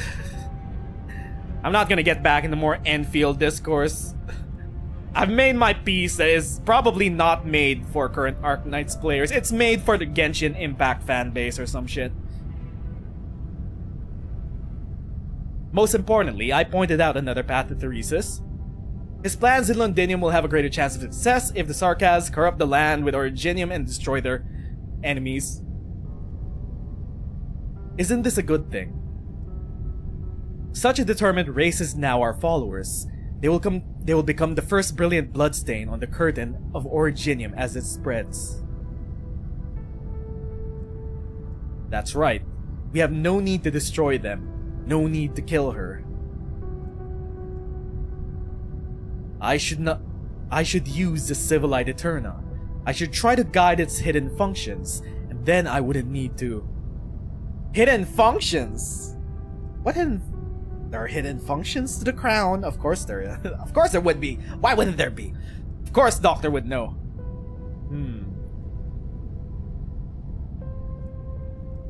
Searching internal array. Administrator permissions found. Verified. Valid permissions. We have not seen the PRTS system in all of this entire event. Is this when Doctor boots up the PRTS system? Welcome, Doctor. Entering ship-wide defense system. Please confirm subsequent operation.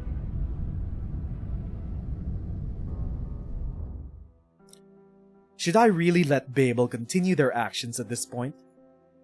Am I really going to renounce the sacrifices of billions of our people in the distant past? Renounce their flesh and blood, ballads and songs. Renounce the spark that they have waited for 10,000 years. Renounce the Originium project. All for a race who doesn't even know what the barrier is. I mean, this is incredibly poetic because Post-Amnesia Doctor does this. Post-Amnesia Doctor is like, I will believe in the current inhabitants of Terra. Remember us. Remember those who have lived type of bullshit. You are worthy to carry on our legacy. God damn it. This is bringing back some Emmett Silk memories. FF14. God damn. Lowlight, truly an FF14 fan. If for the sake of Terra, Originium was stopped. Actually, no. Come to think of it, the Doctor is practically Emmett Silk. Except with amnesia included. Interesting. Interesting thoughts to ponder upon. If for the sake of Terra, Originium was stopped, if Theresa truly succeeds, then what have we been waiting for during 10,000 years? What have you been waiting for? Aside from Originium assimilation. For what purpose is the assimilation for? What is it? They still mention the proverbial it with capital I. Something that we need the assimilation for. Theresa and the races of Terra. Do they really not even have the slightest chance of success? I mean, Kirsten's like, bet. Kirsten broke through the star pod, and she's like, believe in the future of Terra. Believe in the sky. Fuck! I'm getting emotional. They do not. How could I be so naive as to believe that? They are not they are disunited, narrow-minded, underdeveloped. An accident of life. A fortunate survival. That's all. All lives have the right to believe in their own hopes. But we have no time left. It is right in front of us. What is it? There it is again! It! The clown, it!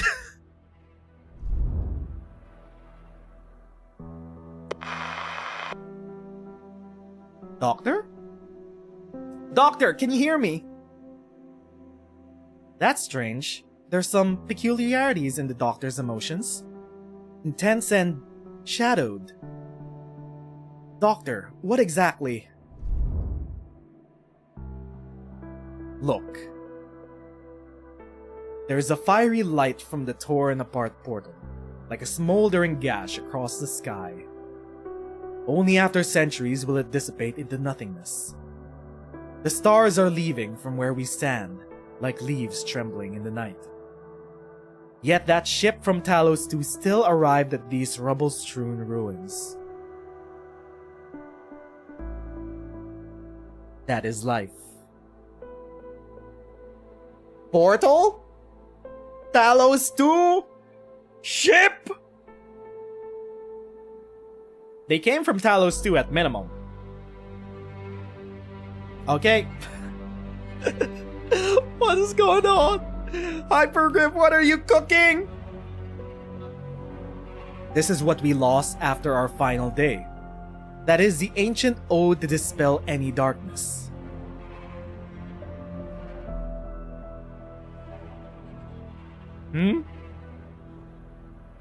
To this day, we still do not understand how life appeared in the vast sea of stars. But I think we should sing the praises of all that lives, and sing our own praises as well. Virginium is our song, the melody we offer to those who come after, meddling with the evolution of civilization's arrogance, but I had no other choice. Priestess? Oracle? Oracle? I have reneged on my promise. I have betrayed she who waited within time itself. It is because of the love I felt. Love for life. Love for existence. Love is eternally pure. It leaves me unthinking. Kelsey, learn to love. Learn to believe. You have to think. Go and lead. Go and face the rolling stones that fall down the hills, screaming as they go. Hear, feel, think. But in the end, I believe that you can learn to love. It is eternally pure. It is the child of everything, of every breathing creature. It is our nature. Go, Kelsey. Go see your surroundings. Then we see what lies by the most distant of mountains. Go seek what forms existence takes. I must go back. She had once taught me everything, once explored everything with fervor, but she is changed. She will not give me much time to act on my own accord. Oracle? She? Who? May we meet again. Next time, we will meet again, Kelsey. I believe in them. I believe in you, Kelsey. Oracle? Oh. At the end of Enfield's trailer, something called us the Administrator, the Oracle, or the Doctor. So, Oracle, presumably, seems to be Doctor's ancient name. I see. Kelsey, I do not have much time left. Search for traces of life. Search for hope and a future. Kelsey, go find your own answer. Find yourself.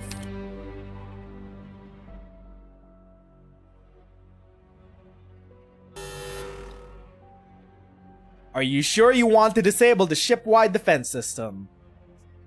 This motherfucker! Of course they're gonna disable the ship system.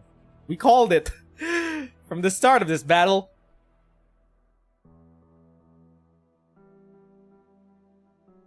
That's a lot of ellipses.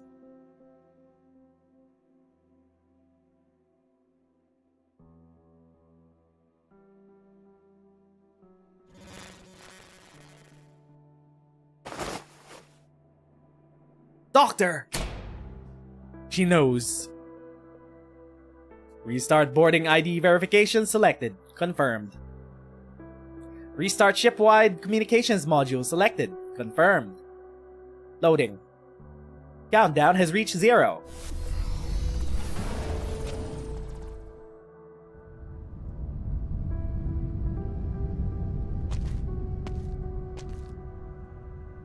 The fluorescence of the control panel reflects off the doctor's mask. As the screen shuts down, the face beneath the mask is shrouded in darkness again. How would you describe those who would pay any price to defend their people? Some would call them heroes, some would call them legends. But such titles best take root in times of widespread war. As a short era of peace begins, in the space of a night, those living legends will all be relegated to the land of stories and tales. The children who hear such tales will ask, why have all the people who bear such grand titles disappeared? Because they chose to stay in the past. They had seen through their duty, and the new era they founded has no place for them. Legends are forgotten, heroes pass out of memory, and death arrives as it always does. None can escape it. Duty spurs a hero to write an answer with death, to tread a muddy road. That is our fate. 1086, the eve of Babel's departure from Kasdel.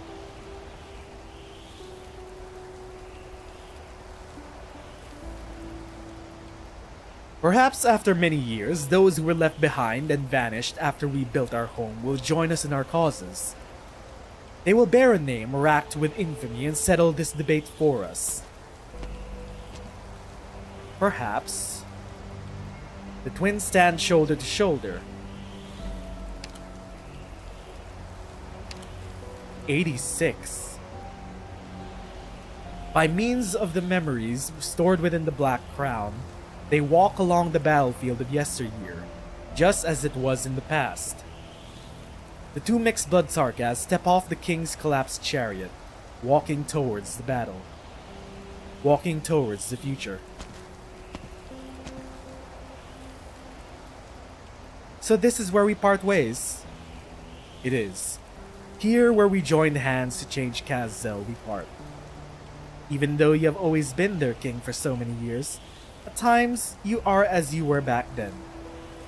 Back when we were still young, I would often prick my fingers as I was sewing. Sewing. This is Teresa. Staining the robes I would sell, do you remember? Yes. At the time you were still a gloomy recruit, not allowed to wield a real sword, always dreaming of becoming a soldier of Kasdel one day. I, for my part, still did not understand why we had to hide wherever we went.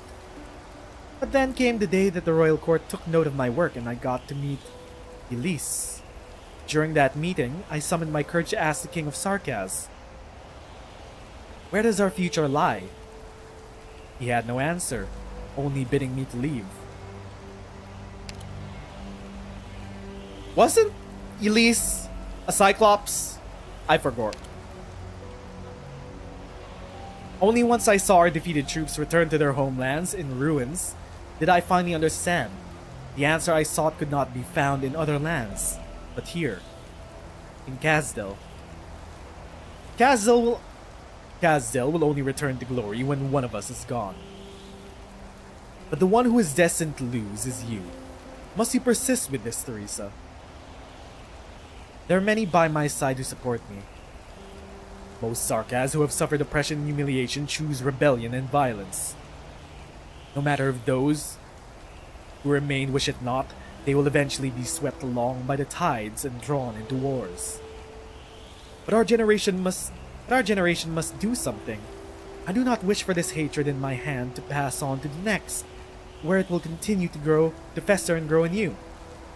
Which is why she'll choose Amiya, a non-Sarkas, as the next king, as the next bearer of the Civilized Eterna. Even if I cannot change the future, the hope that will ignite the spark must be carried forward. I too must take charge of those who follow me. The cries answering the war do not come solely from Kasdel. There's no place for us anywhere in these lands. All I can do is give them a push. And so I will stay here. I choose to stay in the past, where the new generation of Sarkas will one day look back. Just like you.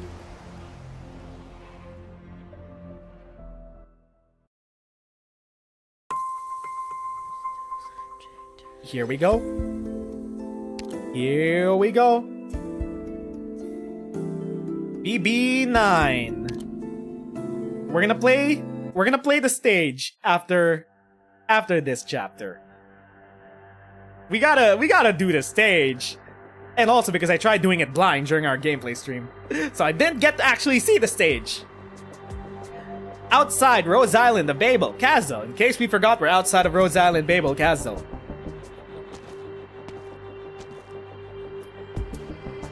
Babel is defenseless, as the regent said.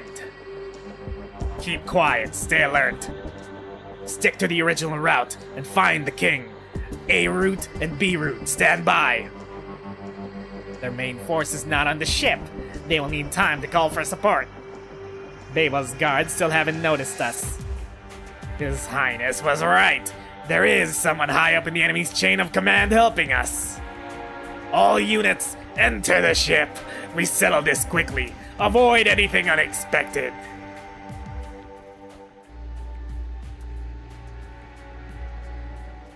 "10 minutes ago, Amiya was aroused by a strange sound. Oh no! Babel is continually being maintained and renovated. It has already seen massive changes compared to when she first arrived at her new home." Okay. Maybe Closure is busy fixing things again? The doctor left Amiya many picture books in her room with illustrated stories she has never heard of before. Her favorite one is one that tells of someone who falls from the sky riding a fantastical vehicle and the many adventures that come of it. Huh. Interesting. Maybe that's the story of the doctor. Landing. Wait, is Rhodes Island... Is it not just a land ship? Is it also a spaceship? But she's not fond of the ending. The hero repairs the vehicle and has to return to the sky, saying goodbye to the children on the ground. I really don't like all this noise. The doctor still isn't here. Theresa, I need to go find Theresa.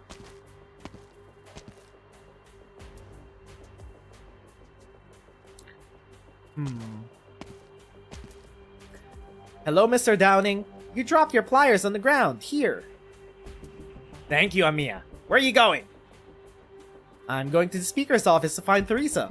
Oh, right. Have you seen the doctor? Doctor? Ah, it's been a few days. That one ought to be in the command center overseeing the operation, I think. I knew the doctor must be busy with something. Okay, bye-bye. Don't run so fast, Amiya! There's still a lot of places being overhauled in the ship, so make sure you don't trip. Ah, that girl really is. No, Mr. Downing! This one's handled. Proceed. Our men on the inside are already on standby at every ambush spot. We can begin a coordinated assault at any time. If you see anyone, don't hesitate. Those left on the ship are no threats. Nor! They're gonna kill everyone! Actually, no, Closure's gonna survive. Don't need to worry about Closure. I brought my book, Theresa. Huh? Why is the door shut? Theresa, it's me. Are you in there? Closure once taught me another way to open the door. Closure taught her at the lockpick? This bad influence. Closure once taught me another way to open the door, and it's open. Theresa? What are you doing here, Amiya? I heard some loud noises that sounded really close. I got a little scared.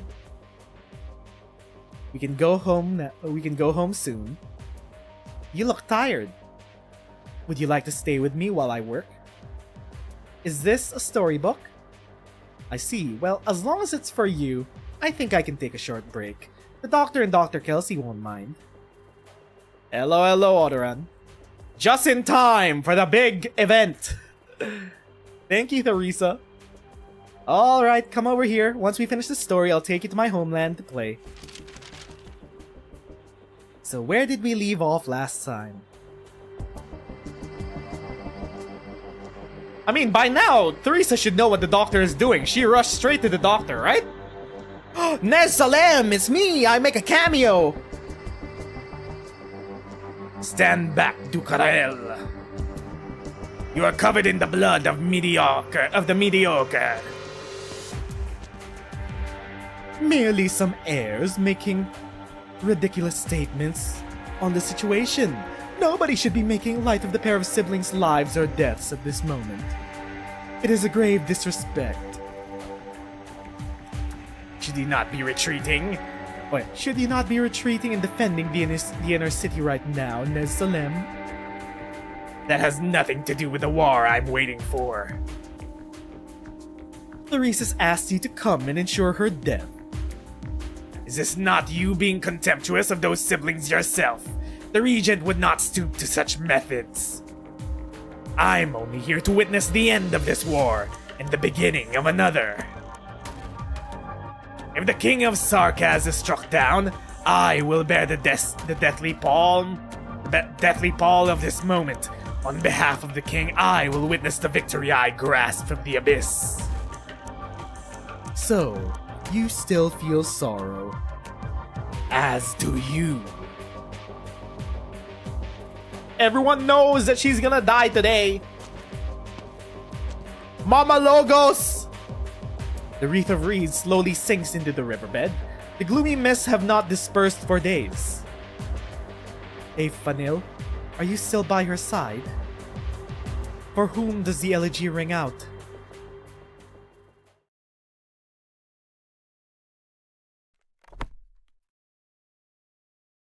Why did you stop, Theresa? We just got to the important part of the story. I thought I'd leave a little suspense for you, Amiya. Would you mind if I use another, more comfortable way to tell you this story? Okay. Sure. Watch out, Amiya. A bubble? Huh? This is... a bubble?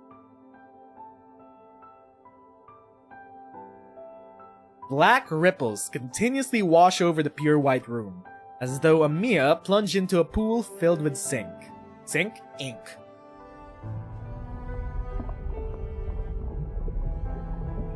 The black bubbles cut off all sound, just as they obscure Amiya's sight. She's hiding her sight from what's about to happen! She's telling her last bedtime story through the black crown, and when Amiya wakes up, Theresa's gonna be dead!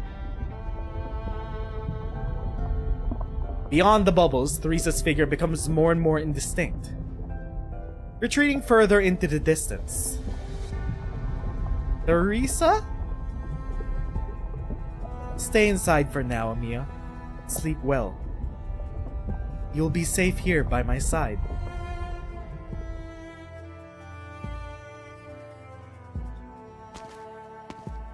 The Hashashins have entered! Theresa, Your Highness, we will use our lives as proof of the future that the General pursues. No, I was sighing about something else. Honestly, there's no need to cover your face in front of me. I still remember you from back when you accepted Elise's orders before his chariot. Your heroism and valor in that battle moved me. I remember most of your fellows as well. You're all worthy of the title of Brave Warrior, in no way inferior to those heroes fighting in Kazel this very moment. We aren't covering our faces to hide our identities. We knew they would do nothing here. We have cut off our horns, abandoned our names, even destroyed every inch of our skin that can be used to identify us. All so that we can use such wretched methods to kill the King of Sarkaz. We will not be remembered by the Sarkaz.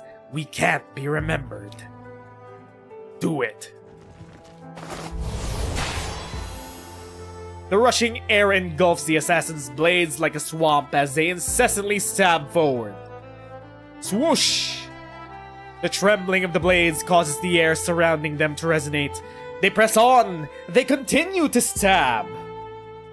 The ones holding the blades are buffeted and submerged by waves they cannot resist. I remember your names. I remember you, Luca. You held back a steam knight on your own. You hid yourself within the steam to pull them out and beheaded them before friend and foe. Dead? The assassin's life fades away. I remember you too, Lians. Out of the countless Sarkaz with that name, you are the one who stood out the most. After being taken captive by Spirecasters, you freed 3 of your compatriots from their camp and destroyed their art circle. Dead. Another death. And yet it cannot stop them from approaching Theresa. And then you, Levin. You took an arrow for Theresa's, losing an arm in the process, but survived hell itself until you managed to retreat. I do not wish for you all to die nameless and unknown. At the very least, I will remember. Dead. More and more corpses pile up by her side, while the room she has left to stand is whittled away little by little. She sighs, wiping the blood from her neck, accidentally smearing the dark red across her white dress. We want to do something for the Sarkas before we die, and so now we stand before you. We have come to kill you, the king we once swore an oath of loyalty to. We know your strength better than anyone, so allow us damned traitors to escort you to hell.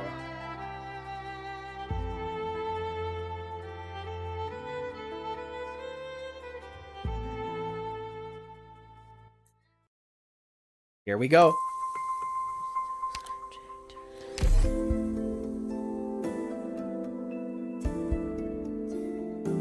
Fuck me. I forgot to turn on the voice acting. Surely it's not gonna matter.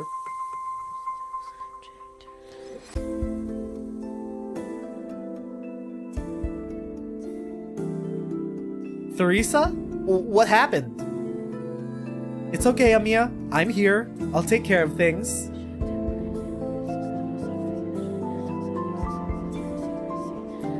Warning. BRTS access detected. Searching internal array. Administrator permissions found. It's a bit loud.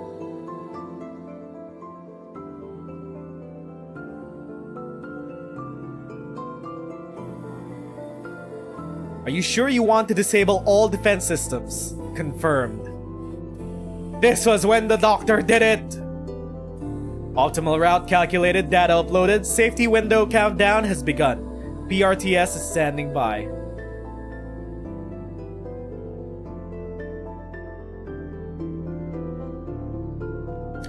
The Hashashins! Is this your final decision, Doctor? My kin, I honor your resolve to die for your goal.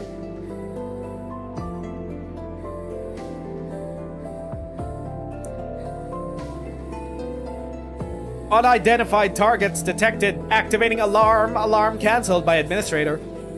Optimal route loaded to command system. Tactical configuration complete. Safety window countdown has begun. Immediate action required.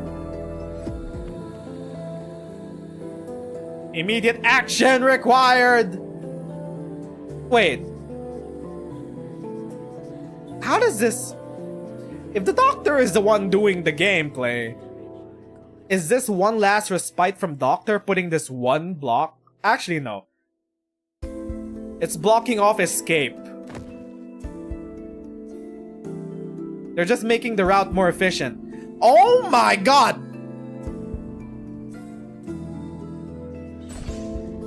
I just realized we're making the route more efficient!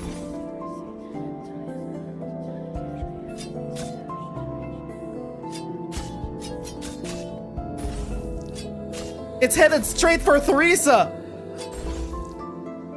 We're not the blue box, we're the red box!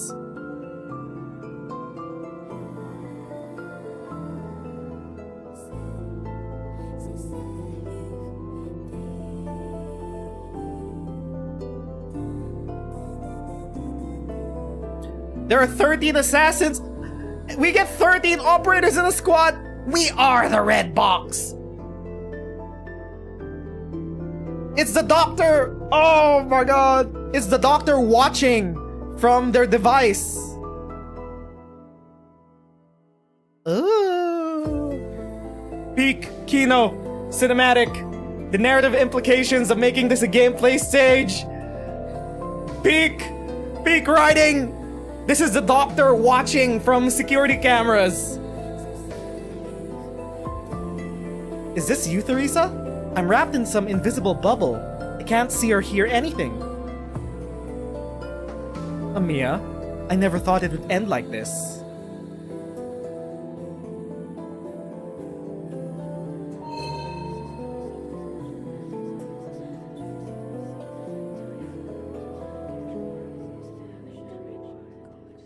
I thought we would have more time.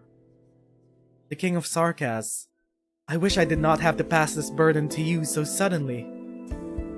But the truth is too cruel for you now, Amiya. Someday you'll be able to decide if my decision was right or wrong.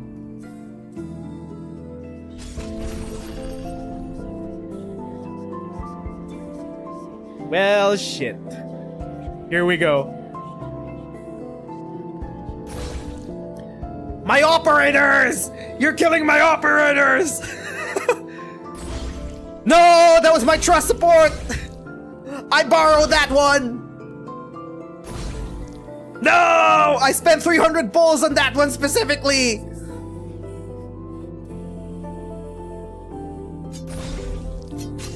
No! I used a golden ticket I bought from the shop on that one!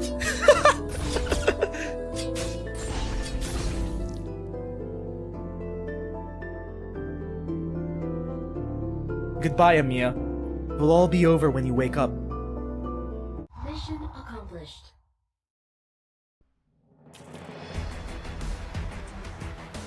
Mission accomplished. At what cost? At what cost, Doctor? For 1 OP?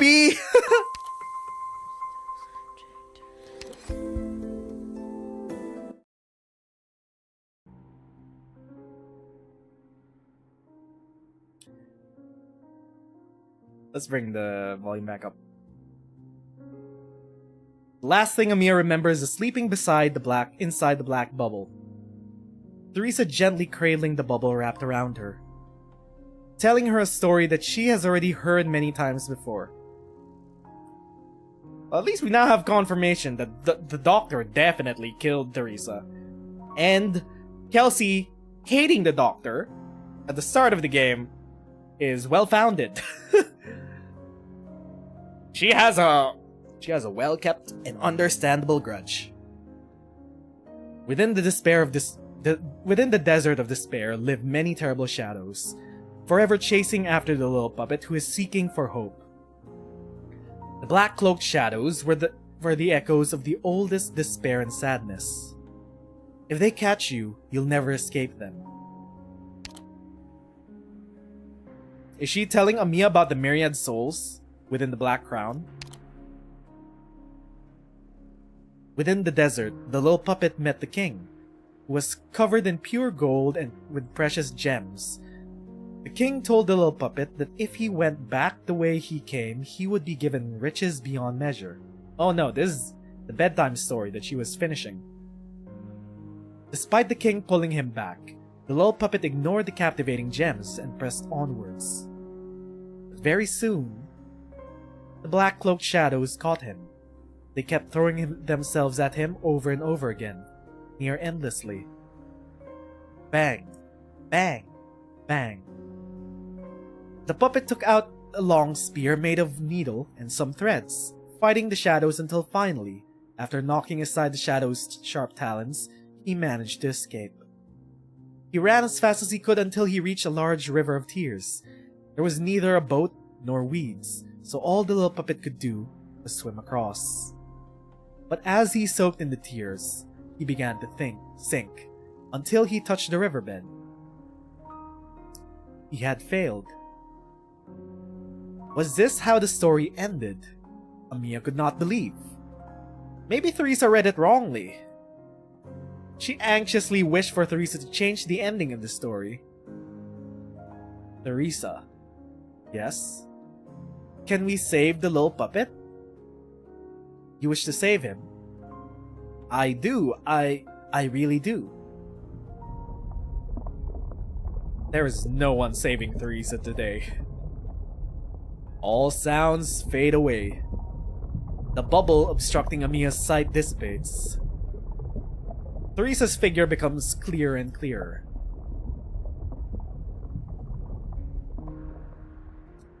Out of the corner of her eye, she sees dark red seep out of the black cloaked shadows lying down on the ground. Who are these people? When did they arrive here? Why are they lying on the ground? Amiya had so many questions she wanted to ask Theresa. She did her best to open her eyes wide. She sees a white dress stained crimson. She sees Theresa's bloodshot eyes. Was Theresa okay? Amiya wants to ask Theresa about her injuries, but she could not make a sound. It's okay, Amiya.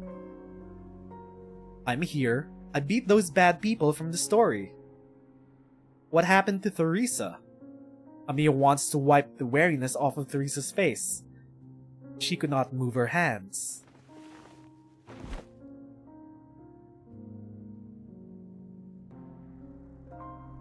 I'm sorry, I can't change the ending of the story.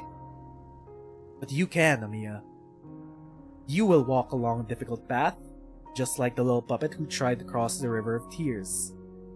All I can do is help you, bestow this crown of black upon you. For 10,000 years, the limitations imposed by history led my people to misuse this crown. It has been stained, it has been bound, but it should not have been so. If we are to break this curse, to break fate itself, I need your help. Do you want to rewrite the ending? Amiya wants to say I do, but she cannot utter a word. She anxiously nods her head, thinking that perhaps she could help Theresa by saying yes. Perhaps she could save her. Though there is not much strength left in me, it is enough for me to transfer its permission to you. I have sealed most of it away, so that its boundless information does not overwhelm your mind. Forgive me, Amiya, for making you bear the weight of this crown. I thought that I could be there for you much longer, that I could watch you grow up, that I could stand with you when you bravely face your parents' passing, that I could hear you answer my question yourself. Your answer as to whether or not you wish to follow in my footsteps. But there's not enough time for us left, Amiya. I now selfishly co-sign this weight that I bear onto you. I am sorry, child.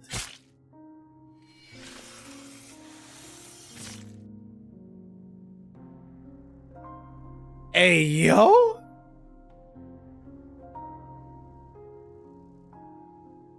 Hey, yo! What the fuck is this scene? Is this how you pass on the black crown? With a black blade? That's traumatizing. This is one of the oldest arts in the game? Amiya tries to scream, but she cannot open her mouth, cannot move her limbs.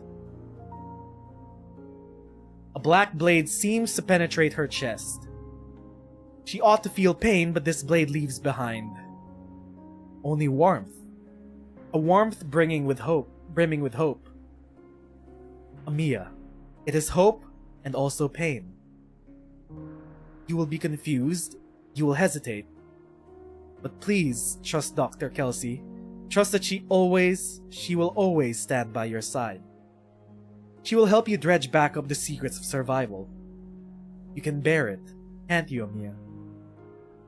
You have always been a strong girl, one that never ceases to amaze me. I'm so very tired. Thank you, Amiya, for the joy you have given me ever since the day we met. Now rest for a while. Sleep. Sleep in peaceful slumber. I will always be with you. Because she's gonna become a playable operator. Am I gonna desecrate this grave for money? Lowlight says, of course I am! Theresa hears a familiar voice. Amiya! Theresa does not raise her head to look at the one who just arrived. The crown has left her and found another. Her breath grows feeble, feebler still. Doctor, there was no need for you to come. I felt your emotions. I saw your past. You could have waited elsewhere, waited for my death to come. You knew that this time I would not escape, nor retreat. Are you here for Amiya? Or perhaps... Teresa does not need to hear the answer. Behind the one she asked, a tide of assassins pour out of the shadows, rushing towards Teresa. So that is your answer, Doctor. Jesus Christ, that's cold. He came to finish the job! Well, shit. The evil spirit of Babel strikes.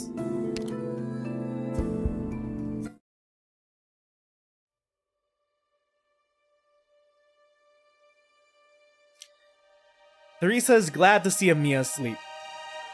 Amiya did not see the doctor's betrayal, nor Teresa's final bout of sorrow. The black crown finally lands neatly in Amiya's hands as Teresa takes down the final assassin in the room. Oh shit. When Amiya fully unlocks the black crown's power, she's gonna remember. She's gonna remember. Is this chapter 14? Is this? Hold up. The black crown finally lands neatly in Amiya's hands as Teresa takes down the final assassin in the room. It's alright, Amiya. Everything's fine. It's over. Teresa does not look at the one frozen in place before her. She gently pats the back of the child in her arms and leaves a kiss on her puerile cheek.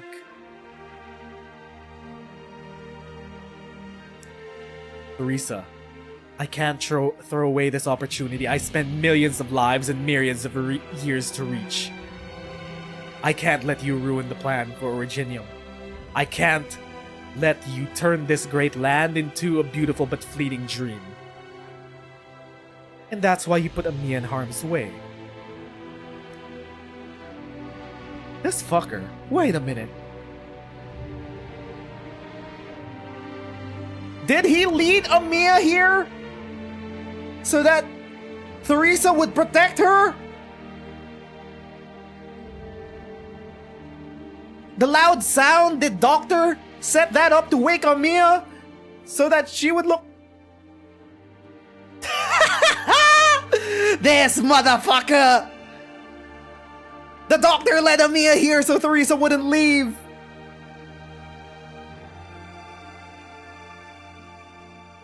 Seeing as the King of Sarkaz has already seen my memories, I believe there's no need for any further explanation. Do you hate me? You hurt Amiya. You're about to hurt Kelsey, and the fighters who trust you so deeply. Is this how you treat those lives?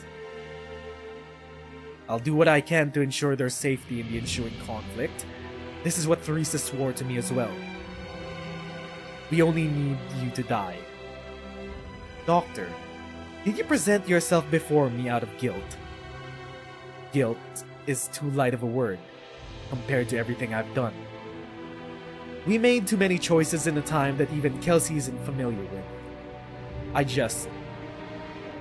When Amiya grows up, if she remembers me, if she asks about me, will you tell her the truth of how I left her? No. Sheesh! Jesus Christ, this motherfucker! I'll help them search for another way to live. You'll help them search for a final moment of peace before Originium destroys Terra? I'm sorry, that's the one thing that's set in stone. You know it's futile, and yet you still wish to cure Amiya's sickness. Even if her family and homeland will all turn into the same hunks of Originium in the not-too-distant future, along with anyone and anything you'll ever know. PV4! All I'm saying is... we saw a lot of imagery of Rimbilliton getting assimilated with Originium in PV4, with a bunch of refugees, with Dr. Namiya as tiny silhouettes, with a bunch of sky whales. I'm just saying. You still don't want the girl before your eyes to suffer. That's what you sincerely feel, your purest thoughts, your innate nature. And actually, I'm glad, Doctor. I'm glad you're real and true, the one who Kelsey willingly trusts and in turn trusts us. You, the creator of Originium. You are the poison that ruins everything, but also the antidote to all. Hypergryph? Hypergryph. Hypergryph! Okay! The Doctor, being the creative Originium, not just the head oropathy researcher of Originium, the source. What? Theresa strains to stand up, stretching her arms towards the Doctor, instilling in the latter an instinctive urge to retreat. The Doctor tries to move but fails. Sorrow far surpasses the collapsing rationality of this moment. Theresa touches the face beneath the mask. You're crying, Doctor. Well, that's the kind of person you are. You know your own fragility. You know how much of a threat I pose to you even at a time like this, and yet you still came here. So I still am willing to believe in you. To trust in who you really are. To trust in our Doctor who brings the rain, dew, and sun.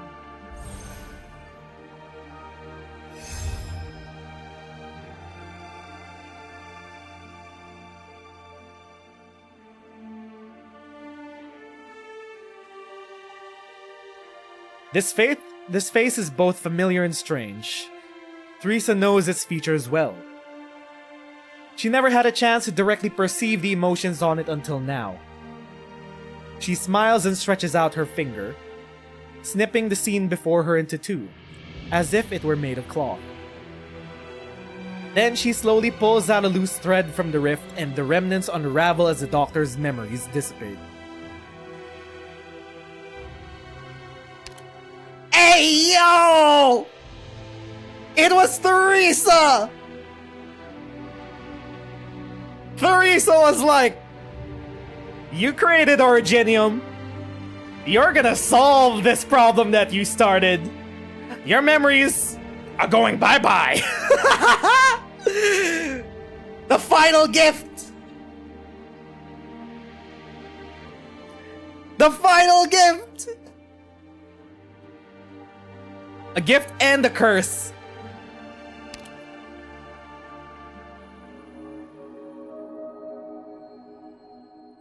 Theresa goes in deeper without looking back, until every memory is taken apart into a mess of disconnected white threads.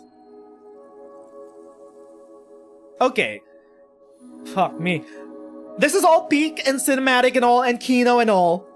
However, something crossed the back of my mind. This makes the administrator's amnesia a lot more stupid. Because now we know that there's a thematic purpose to why the Doctor has amnesia in Arknights. Why the fuck does the Endman have amnesia in Enfield? If it's supposed to be, I don't know, reference, clone, or whatever of Doctor. Ay ay ay. Like every peak thing that comes out of Arknights just makes Enfield look worse and worse. We don't even know what the heck the Endman is. We don't know. I still think it's stupid. Like the very night, a long time ago, when she was still young, teaching herself to sew by Theresa's by her side. The memories disintegrate until a mere fragment of the soul remains. A silhouette stands at the end of that memory. Theresa thinks the figure both familiar and strange. It's the doctor. It's not the doctor. What are you doing to me, Teresa?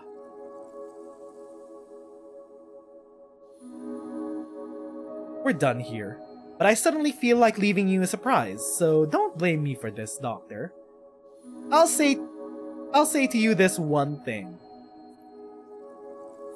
Find yourself. Hey, yo! Those are the same words that the Doctor as the Oracle gave to Kelsey thousands of years ago.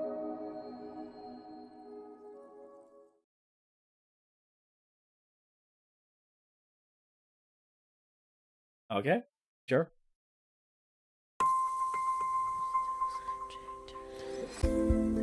After... Wait, was that before or after? I got so caught up into it. You have hope? You trust Hypergryph? I mean, sure. It's fine to be optimistic, but I've played Enfield.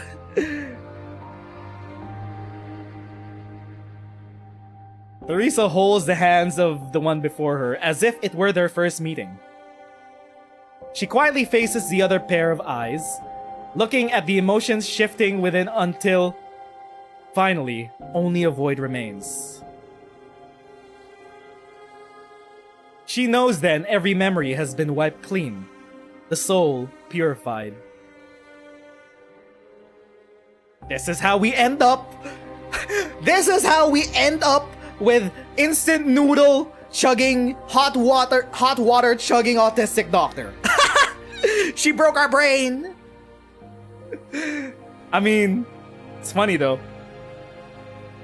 The soul is purified and now we eat instant noodle straight out of the kettle.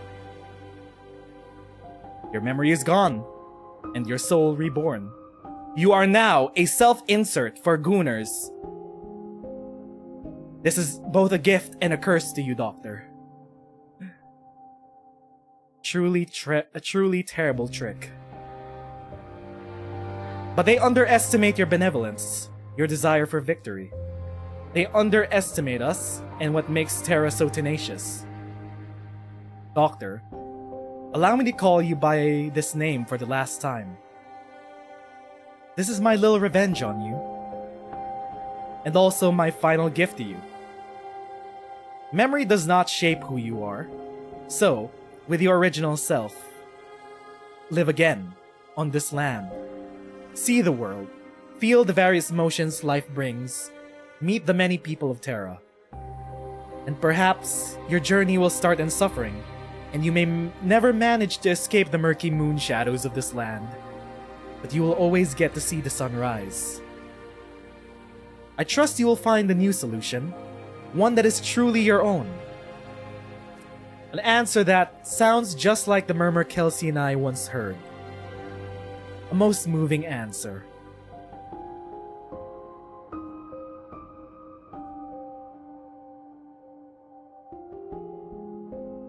Life slips away.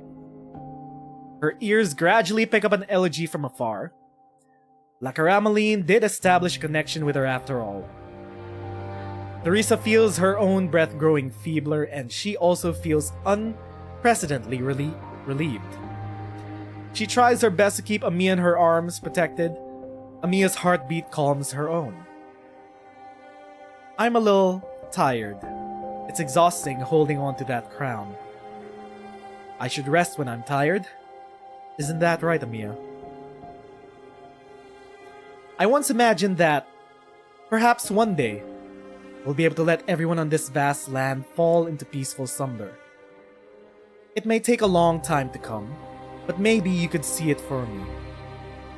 Amia, when you wake up,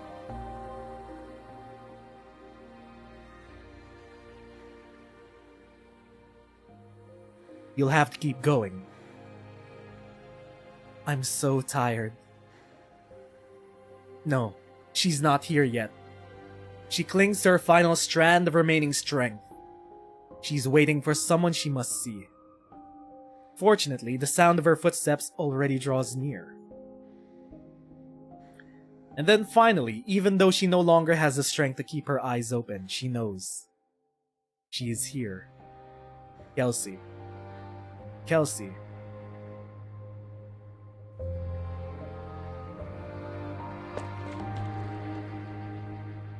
Theresa. Amia. Doctor.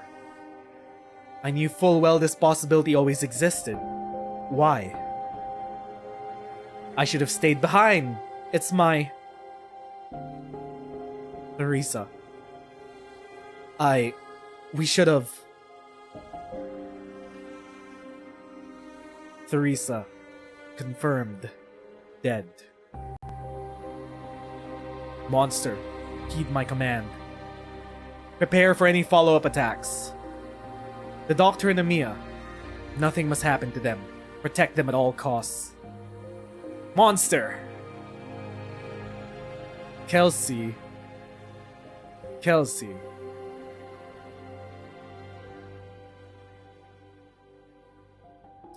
Amia opens her eyes, pink rhombuses faintly visible in her pupils. The black crown has been transferred.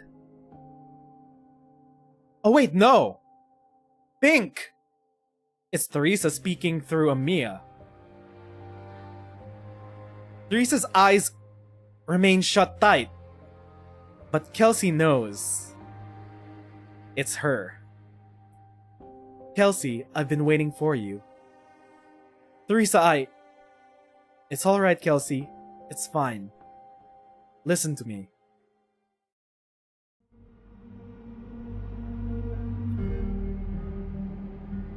Six CG. I'm already dead. What you see now is my consciousness put into the crown. I'm borrowing the body of this girl to bid you farewell. Kelsey, tell me, did you raise Babel's banner high up in the sky over Kazzel? I sent it back to Kazzel and watched it ascend myself. Thank you. I came back too late. I knew there might be a possibility. Don't blame yourself for this, Kelsey. You had your own mission to fulfill. And I managed to hold this long for you, and that's enough. Are we running out of time to say our goodbyes? I'm sorry, Kelsey. I understand. Please don't blame yourself for this. We trusted the doctor, and I hope you can continue on our path into the future. Kelsey, there's no need for any further misgivings. I took a life, but I also saved it. So please, take it to where it should be. If it can wake again. Guide it, and it will in turn lead us to the end of our path. Take Doctor back to the sarcophagus. Let them sleep in the fridge for a few years and wake them back up when we when we need a commander for the reunion arc. I have no doubts about that. So the only reason that Kelsey didn't murk the doctor here and there was because Theresa was like, yo, I put my full trust in this one. I rearranged all of the brain cells in their noggin, fix them up, wake them back up, feed them some instant noodles, and teach them how to be a better person. Teach them how to be a goon self-insert. I understand. However, we can no longer take the risk of venturing into the depths of Rhodes Island. Oh. I will entrust someone I know to send the doctor to Ursus. Oh! That's why they didn't put the doctor in the sarcophagus in Rhodes Island. That's why they already knew about a sarcophagus in Ursus, apparently. Okay. Chernobog will be safe.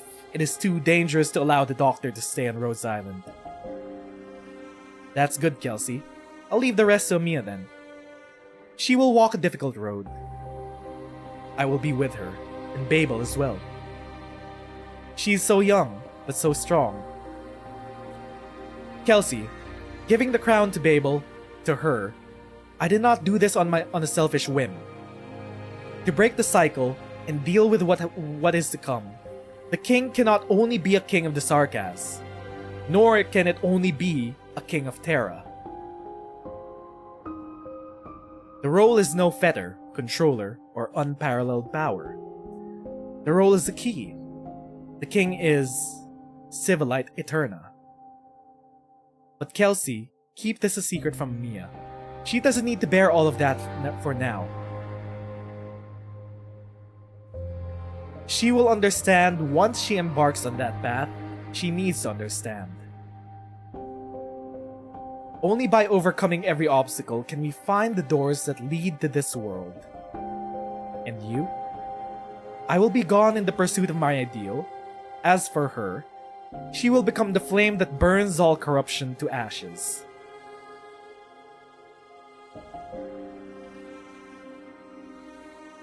Kelsey, a new war is about to begin. Theresis, my kin.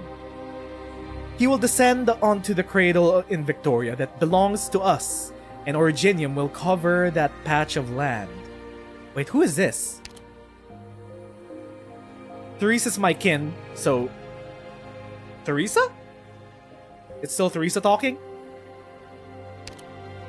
He will descend onto the cradle of Victoria that belongs to us. There's something in Victoria that belongs to the Sarkaz? And Originium will cover that patch of land. She's leaving us.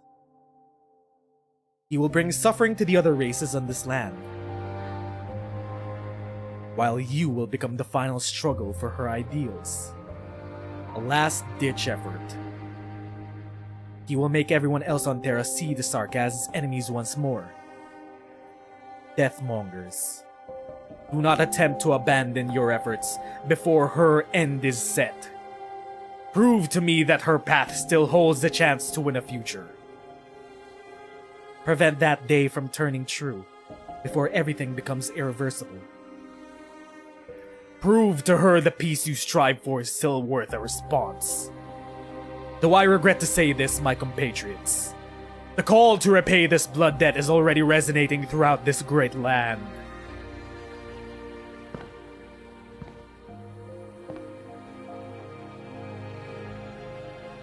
Kazdel's hatred should not continue to spread. Her death has been determined.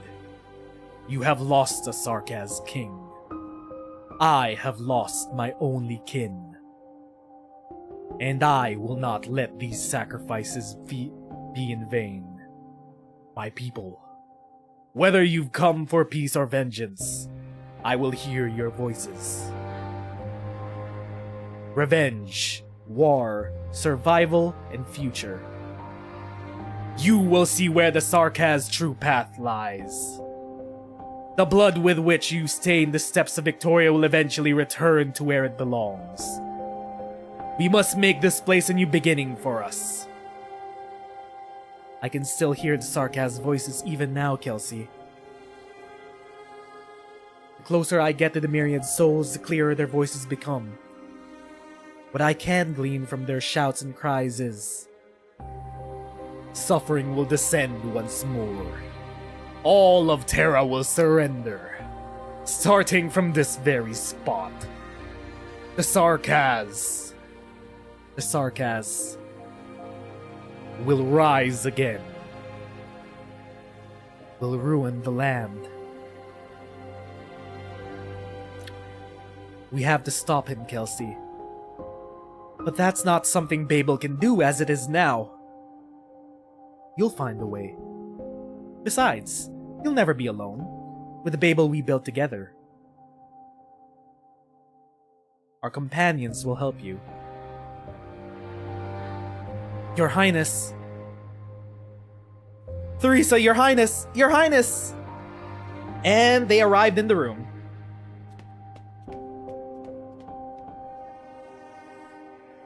They wield a fierce determination. Okay, hold up! My nose is getting stuffy, and it's leading my eyes to be watery. And this is just a whole bunch of dominoes, starting with me crying. Hold up! Hold it in! Your Highness, I'm back. Okay, my eyes are watery now. I'm back, Your Highness. You would always welcome me back when when I returned. But this time, you're not here. Can you still hear me? Why couldn't you wait a little longer? Damn it! Damn it all! I'll make them pay. This I swear to you. Every single one. Even if... Master Theresis. He must face me. I have to find him. All traitors will suffer. And that's how Ascalon became the director of SWEEP, Rhodes Island's anti-betrayal unit that roots out all betrayal within Rhodes Island. Your Highness Theresis. My only two I couldn't. Clouds cover the setting sun and Ascalon is shrouded in shadow. She has lost her light, her faith, forever. She struggled, she strived. Only death remains for the one born in the storm.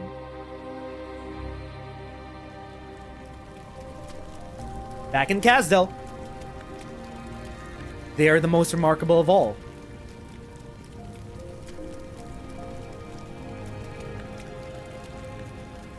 Logos. Yes. I don't know. We should.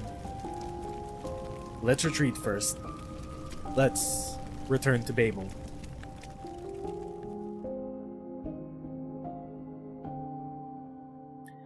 They will never doubt our ideals, even for a second. It's over. Why? Why I feel... I too am baffled, King of Nezeru's.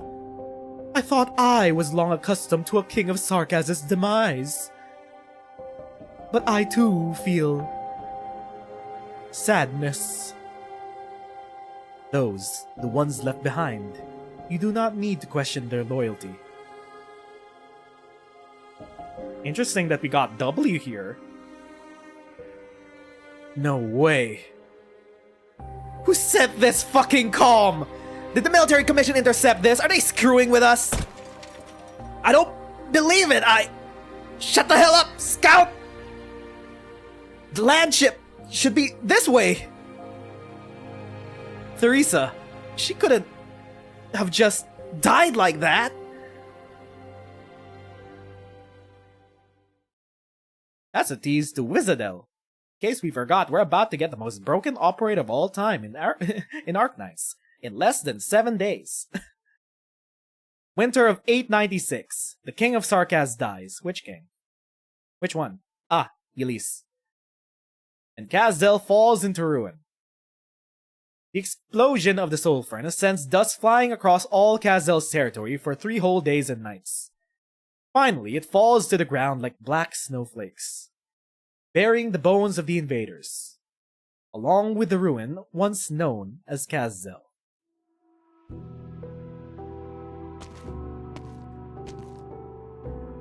Kazdel is no more. But Kazdel has never been gone for good. That's what I heard from the King of Sarkaz. He said Kazdel has met with ruin more than 3,000 times, but it will always eventually be rebuilt anew. Perhaps that was just a ploy by Elise to deceive the people. He's dead, Theresis. But even if it were only a tale he spun while wasting away at the palace, I could at the very least sense a strand of longing from his stories. A yearning for a stable life. What happens after victory? Now, everyone will only begin wandering the land once more. Our people will praise us as heroes, but we can only return to ruins devoid of life. What can we even do now? Heroes? Once this war is over, that title is meaningless. Indeed. Also, I seem to have picked up the myriad souls whispering in my ear from a while ago. Their voices are becoming even more distinct. I don't know where the myriad souls hope to lead me. But what about you? I hear the same. I dismissed it as delusion brought upon by the euphoria of victory, but it seems to be more than that. The myriad souls beckon us. Then let's go to wherever they beckon.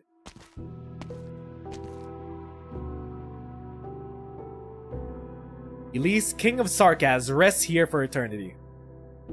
Underneath a massive mountain of corpses. In the far future, not a single soul will know there was once a king who died here.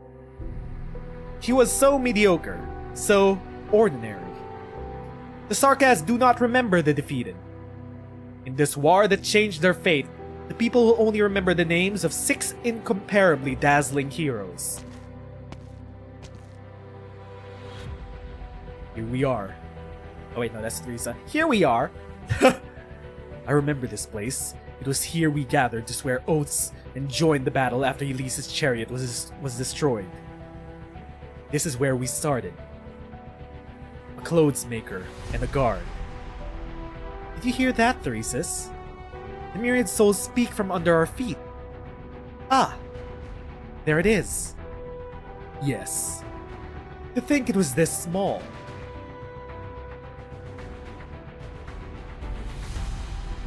They found it! They found the crown! The crown. With death as a witness, as well as the myriad souls, the twins raise the crown in unison. The crown chooses the twins in return. Atop the ruins, the myriad souls, whose existence remains uncertain, select 2 distinct hopes at a time. You should wear the crown, Teresa. Why? The King of Sarkaz is but an optimistic fantasy for the pitiful when history chooses to stay silent. Indeed, we will change the Sarkaz's fate, with or without relying on an external force. But in this age of despair, it will bring a glimmer of hope to our people. I'm not fit to be that hope bringer. My blade will cut our path forward, and you will lead the way. I understand. The war has just ended. How long will we bear this crown? Until we find the home again.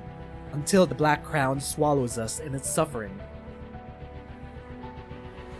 Until everyone under the same sky can fall into a peaceful slumber. Lead the way forward, you said. Do you still remember that adventure of ours? You held your sword and carried me. You guided me through the bushes until we got home. Teresa. Allow me to crown you myself. Alright. Theresis. I swear this vow to every Sarkaz. We will always be equal.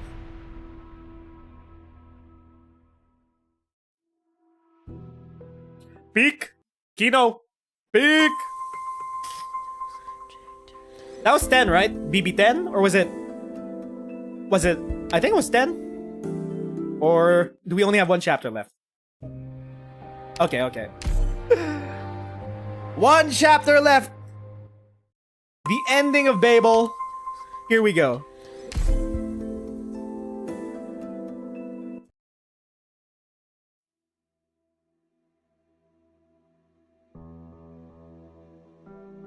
I'm gonna take a little sip, a drink first. Hold up. We're almost done. Okay.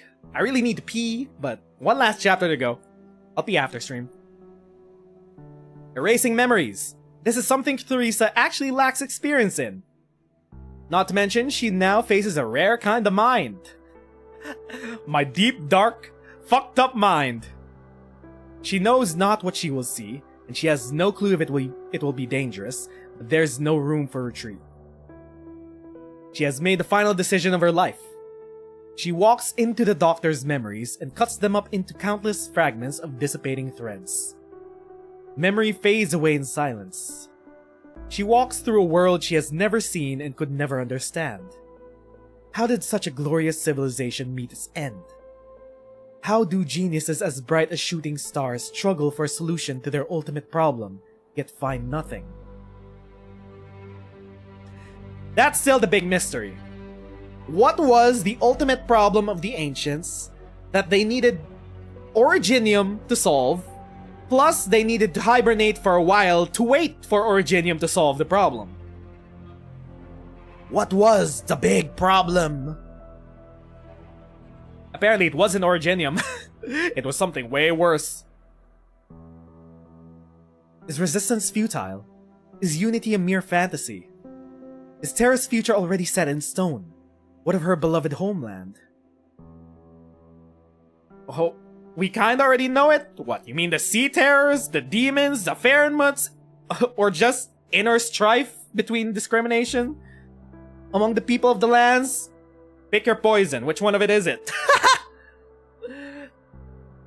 Maybe it's the Sea Terrors, maybe it's the law in Laterano. Pick your poison, it could be any one of those things. She has no answer, she cannot find the answer. She can only continue meandering in the void of memories gone. Finally, she sees someone familiar.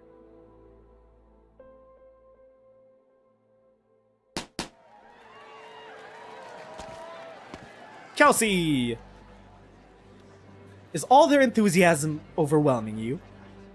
What brings you here, Kelsey? Should I not be present at this celebration of your latest victory? It's been a long time since I last... Days like these were rare back then, you know? Or should I say, I've grown so unaccustomed to it now. No matter, you will get used to it again, in time. Babel will be a new beginning. Go, we should enjoy this celebration.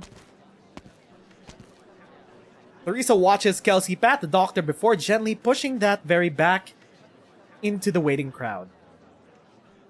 Too many are forcing their way through the throng, hands stretched out, fighting each other to be the first to shake the doctor's hand or pat the doctor's shoulder. Some taller and gutsier ones even try to put their hands right on the doctor's head for a good kneading. Sorry about that. Unruly subordinate of mine, doctor. I wanted to stop him. But my arm's injured, so I couldn't make it in time. It's fine. How's your arm? Recovery's going pretty well. It's a pity you won't get to enjoy many drinks here tonight. That's alright, Doctor. I've already had a few pints myself on this guy's behalf. We might even have gotten ourselves stuck in that encirclement. Had you not sprung that surprise attack at the end. Come on, let's slam a few glasses to honor the Doctor. I'm afraid my alcohol tolerance may disappoint you, Ace. Closure! Excuse me, make way please. I have to see the protagonist of the day. So many people in here. This is the first time I feel that the command center is too small. You want me to make it wider later? There's still so many people outside hurrying in here with snacks and drinks. Doctor, everyone's cheering for the victory you've brought us, but you seem a little uneasy. I thought I was masking it pretty well. I'm just a little nervous in crowds. Hey, careful. There's enough pushing. Amiya, you good? I'm okay. Doctor, come with me. Therese and I made you a cake. Look, the oven was so hot I got a blister on my finger. Oh, thank you. Oh, are you okay? Does anyone have some burn cream? A gentle cough sounds in the room and the crowd splits in two. Teresa sees a woman dressed in white passing by, smiling as she extends a hand to the doctor with a still healing needle wound. Huh? She's looking at herself. Oh. I thought it would be Priestess. Joy fades away, as do the memories and voices. Teresa erases the memory she is too familiar with and continues forward. She sees a record she has never seen before within PRTS.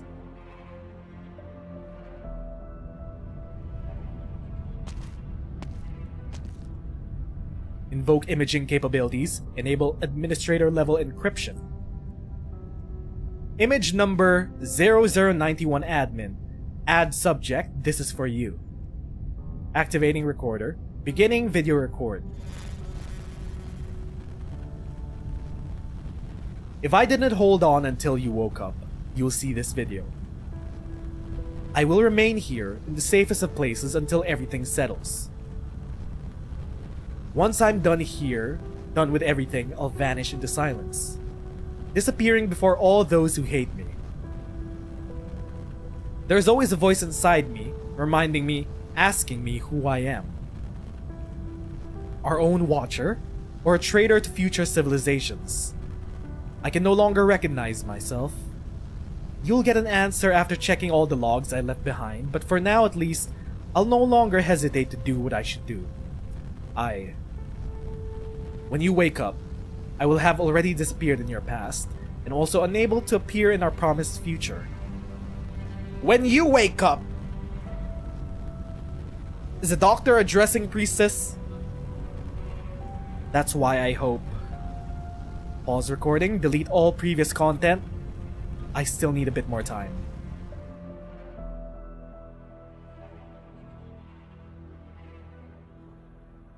She does not pause or sigh, just continues what she ought to do in silence. Teresa goes deeper into the buried memories.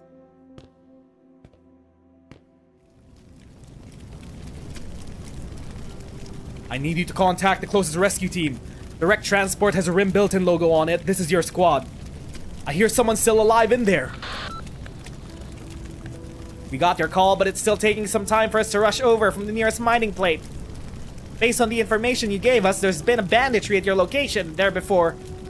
So we'll also notify armed security to send a dispatch at once. Amiya. Armed security? But with the way Rim built-in treats infected orphans. Into the fire you go, Doctor! Hey yo! That's a mirror image of when Amiya pulls the doctor out of the sarcophagus.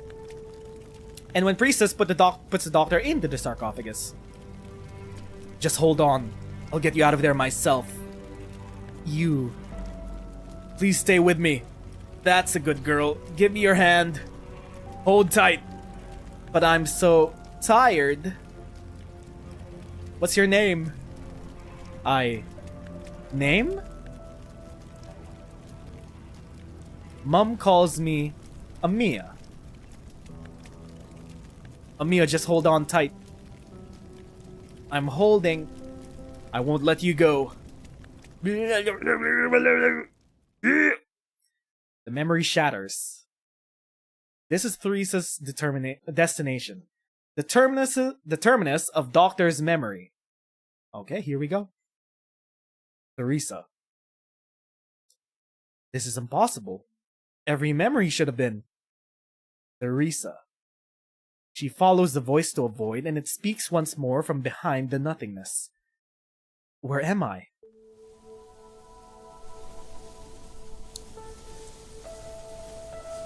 You're finally here. I've been waiting for you. Doctor? Doctor. Not many people call me that. They prefer my team code name Oracle. Yeah, we already knew that. Oracle. So you're the one Kelsey believes in. I've let her down terribly, but we had no choice. I'm entangled in an inescapable plot. I've been watching you from here, as you went around nurturing your hopes, as you suffered betrayal. As if I was looking at my past self. I'm sorry. You're only residue of the Doctor's burned away emotions. There's no way for me to preserve your emotions and memories in our current circumstances. You've reached your destination, so just do what you have to do. Thank you for trusting me. It may be a little late for this, but I'm glad to meet you. I'm glad to meet you too, Theresa. Oracle walks into the distance of the endless wheat fields, disappearing within the stalks. The Oracle is dead. Long live the self-insert. Ship of Theseus moment. Ship of Theseus moment. The Doctor is a new person. with no longer of their sense of self from their previous life. Completely new person, goon as you will. Gotcha game players. A draft of wind tears through the plain with a roar, and the final scene disperses until only the end of a thread is left. Teresa holds the strand. It quickly loses its luster and turns into powdery dust. It's time to say goodbye. We'll meet again in the future, won't we? Kelsey, Amia. Doctor.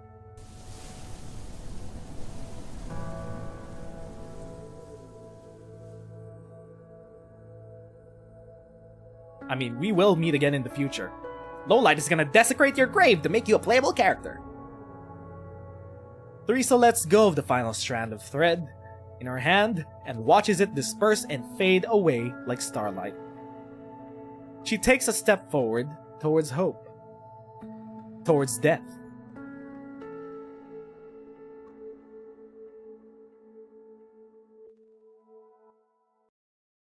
That is the end of Babel.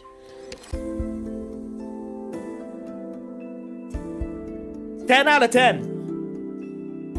One of the best stories they've ever written. It is definitely up there among the best stories in all of Arknights. Probably right beside Lone Trail. Oh my god. There's so much process through all of that. I think most of our expectations were met. Surprisingly, not a lot of priestess content. Actually, interesting. Interesting. But anyway, I think it would have been too much if they brought in priestess through all of this. This was about the doctor. This was about Ascalon. It was about Theresis. It was about Amia and Teresa. Too many people. Good luck. It was about good luck as well. And Oda. There's a lot of shit happening. A lot of threads to pull on. I think priestess would have made it too much. This is fine for now. So far, predictions were all wrong. Well, no. Tangentially, we sort of got there. Teresa was the one that erased Doctor's memories to effectively kill the old Doctor. Erasing your memories is effectively killing your old self, more or less. Which allows a new Doctor to become the hope for Terra after being the one to originally create Originium, and presumably the one to have pushed its hand in spreading across the land. So there's that. You can't wait for this to get an anime adaptation? Baby steps. Baby steps. We're about to finish chapter 8. Although they are asking, they have done surveys on which side story arcs we want to see as a movie, as a feature-length animated film. So, Near Light, I want to see Near Light adapted. I want to see Lone Trail adapted, but Lone Trail's pretty long. Lone Trail's like, it starts at Manfield Break, and then it goes into the Rhine Lab stuff, and then Lone Trail and shit. Anyway. That is that. Thoughts, chat? Thoughts, now that we've ended the event, and we are heading into chapter 14. Most of my thoughts have been laid bare on stream already. You guys already know. This event made me scream, it made me cry. This is the first time we actually did a story reading stream for Arknights. We usually just do gameplay, I just read things in my own time, but I wanted to make an exception for Babel. In the end, do I want to know about the It? No, I do not want to know about the It. If it was not explicitly explained in the story prior to this, I do not want to know about the It. The It could be anything. We'll get to it when eventually it comes to it. It could be anything. It could be the Seaborn, it could be the demons, it could be Pharonmiths, it could be aliens, Talos 2, whatever. Frankly, it couldn't matter. It's still a mystery box right now. The appeal of a mystery is the fact that it's a fucking mystery. We'll leave it there for now. And we'll be happy with that. Anyway, there's that. Should we take a look at concept trailer 3 or 4? We watched concept trailer 3? Okay, let's bring it up. When did concept trailer 3 come out? Like, in what timeline of Arknights as a game? Right before the Victorian arc? 5 years ago? That's way before. That's at the launch of the game, right? No, it says 3 years ago. Start of Act 2? That? Okay, let's bring it up. Let's bring up the trailer.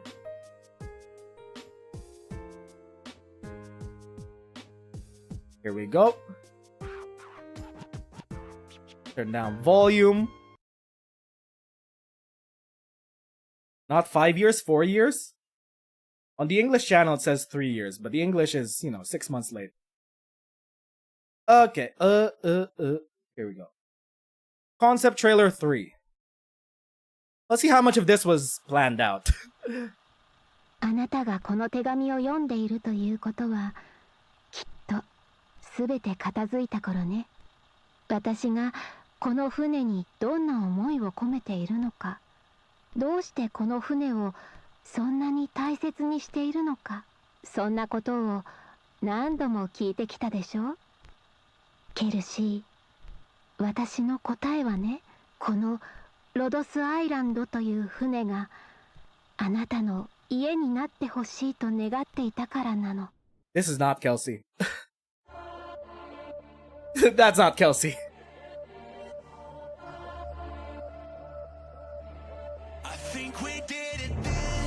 Okay, demonetized. Hey yo, the CG!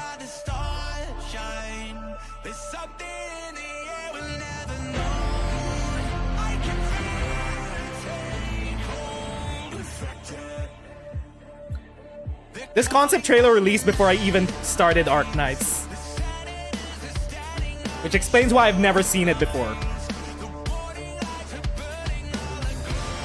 They planned it out from the very beginning. Bravo. 3 years. That was the beginning of the Victorian arc. This is the end of chapter 8.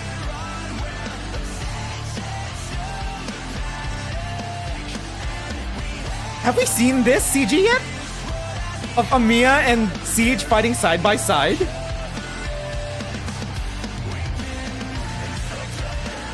That's the Seaborn arc.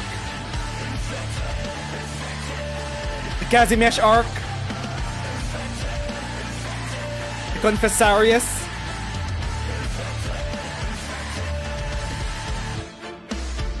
Kierag.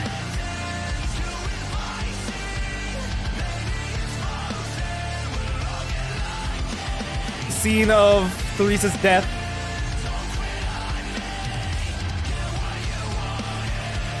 Theresa speaking through Amiya. Okay. 誰にも理解されなくとも、我々は皆自らの道を見つけられる。ドクター、君も君の道を見つけられるだろう。Oh! Pink eyes, Amiya? Oh, wait, that was a silhouette of Allerdale? This Dublin, Casdell. 後のことはお願いします、ケルシー先生。 Priestess. Priestess with the Rhodes Island logo. 私は理想の中に消えていく。でも彼女は朽ち果てるすべてを燃やし尽くす炎となるでしょう。アーミアを頼んだわ。さようなら、テレジア。Okay. This quote was the talk of Theresa and Kelsey in Babel. They had things planned out. All the way. We're already here. Let's bring it out. We're already demonetized because we played Starset. Let's bring out Concept Trailer 3. 4. PV4. Here we go.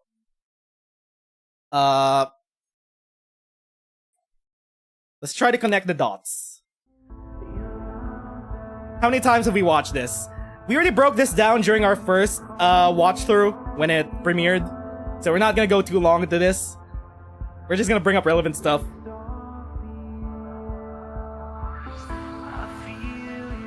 Wait, what? There's something I skipped at the end of PV3? Nani? Wait, what? PV? What? Huh? What? Huh? Something at the end. 今あなたが初めに抱いた疑問を解き明かす時なんじゃないかしら。長い長い夜の後にはロドスアイランドにもきっと夜明けが訪れるわ。 The promised dawn. Great ideals, but through selfless struggle and sacrifice to achieve. Okay. さようなら。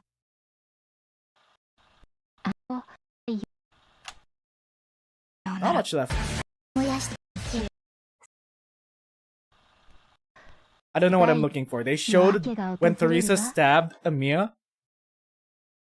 Around this part. There was also a part where Amia had the pink eyes that she seems to get when Teresa's taken over. Okay. Set to PV4.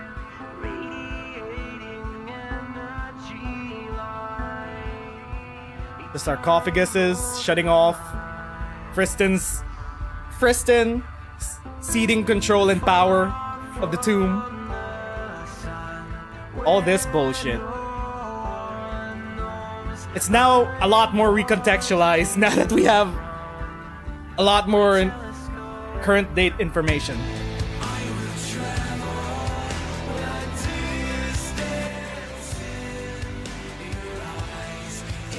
Right. Priestess saying goodnight to the Oracle.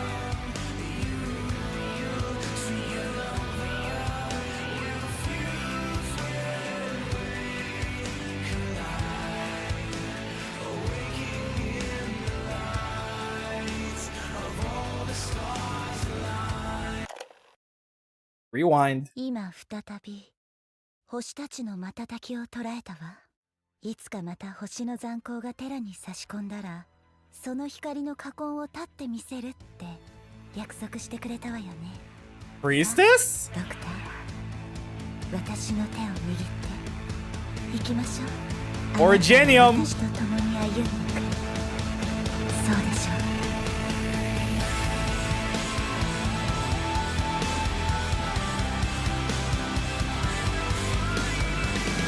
う。 Kelsey. MA10.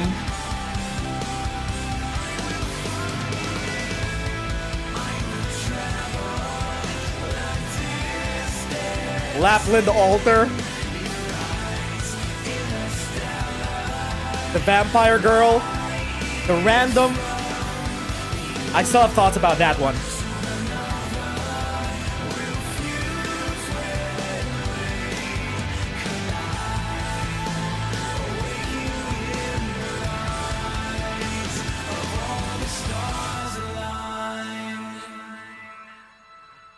And then the actual needle drop. You thought it was over.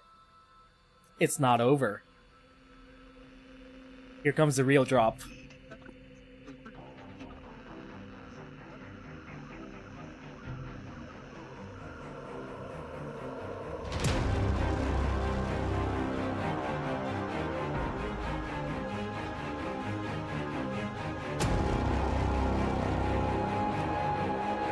Flying Casdell.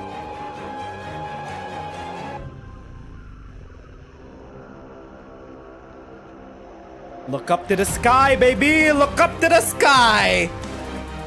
So, we now know why there's space debris up there, even if there are no spacefaring races on Terra, because the ancients were spacefaring. This is Rimbelton with Originium assimilating the land just like the Doctor planned or pushed for. That's a bunny girl. Mysterious bunny girl, which we have not seen yet.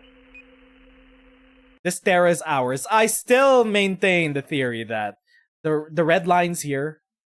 The red lines, these red lines that they show throughout this last half of the trailer is Originium. It's probably Originium speaking. I don't know, it's some form. And then we got the future events. How much have we already gotten from this trailer? Okay. So we got Priestess, blah, blah, blah. We got Kelsey's backstory. We're gonna be doing IS-5, which is gonna be a what if of what IS-5 or 6 of a what if Amiya did not meet the doctor. We're about to get Siege Altar. Walking away from the crown of Victoria. That is Lapipi Altar. How much did we already get? This is one of the Sargonian Egyptian waifus that they did not use for the actual Sargonian Egyptian event. She was an NPC there. We got the vampire girl. She was already revealed. This woman, though. This girl. Hold up. Whoopsie. My screen went black. This... We have not met her yet, at least in modern content. At least as far as I know. It is a bunny girl. We know... It is a bunny. Because we know that from the floppy ears. Some people are massive coping that it's Frost Nova. Come on, dog. It's Frost Nova from a different dimension. Massive cope, sure. Seaborn shit, no surprise there. Sarkaz and Sancta unity. Unification, truce, whatever. Something's gonna happen.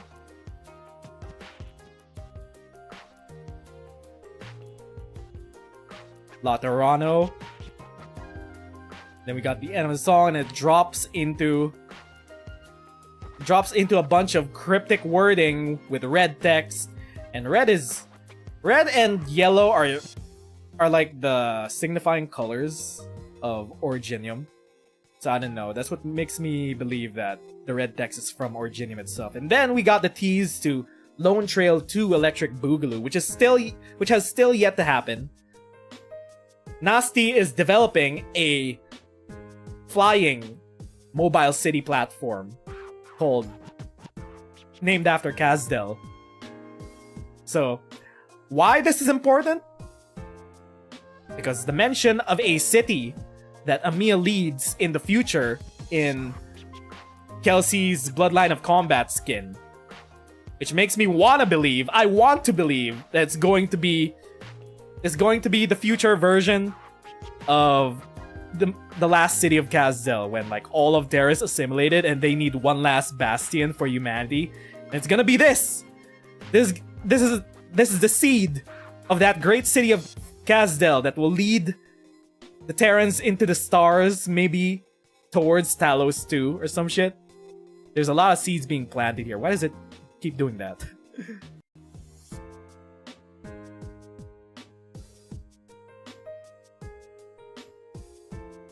And then we got Kristen's ship in the middle of space debris in space, which didn't make sense at the time, because if the Terrans weren't spacefaring, how did space debris end up in space before Kirsten went up there? There's a star pod encompassing Terra, so that it's just more confirmed. It was just a big tease that the ancients were spacefaring, as we did get from Babel.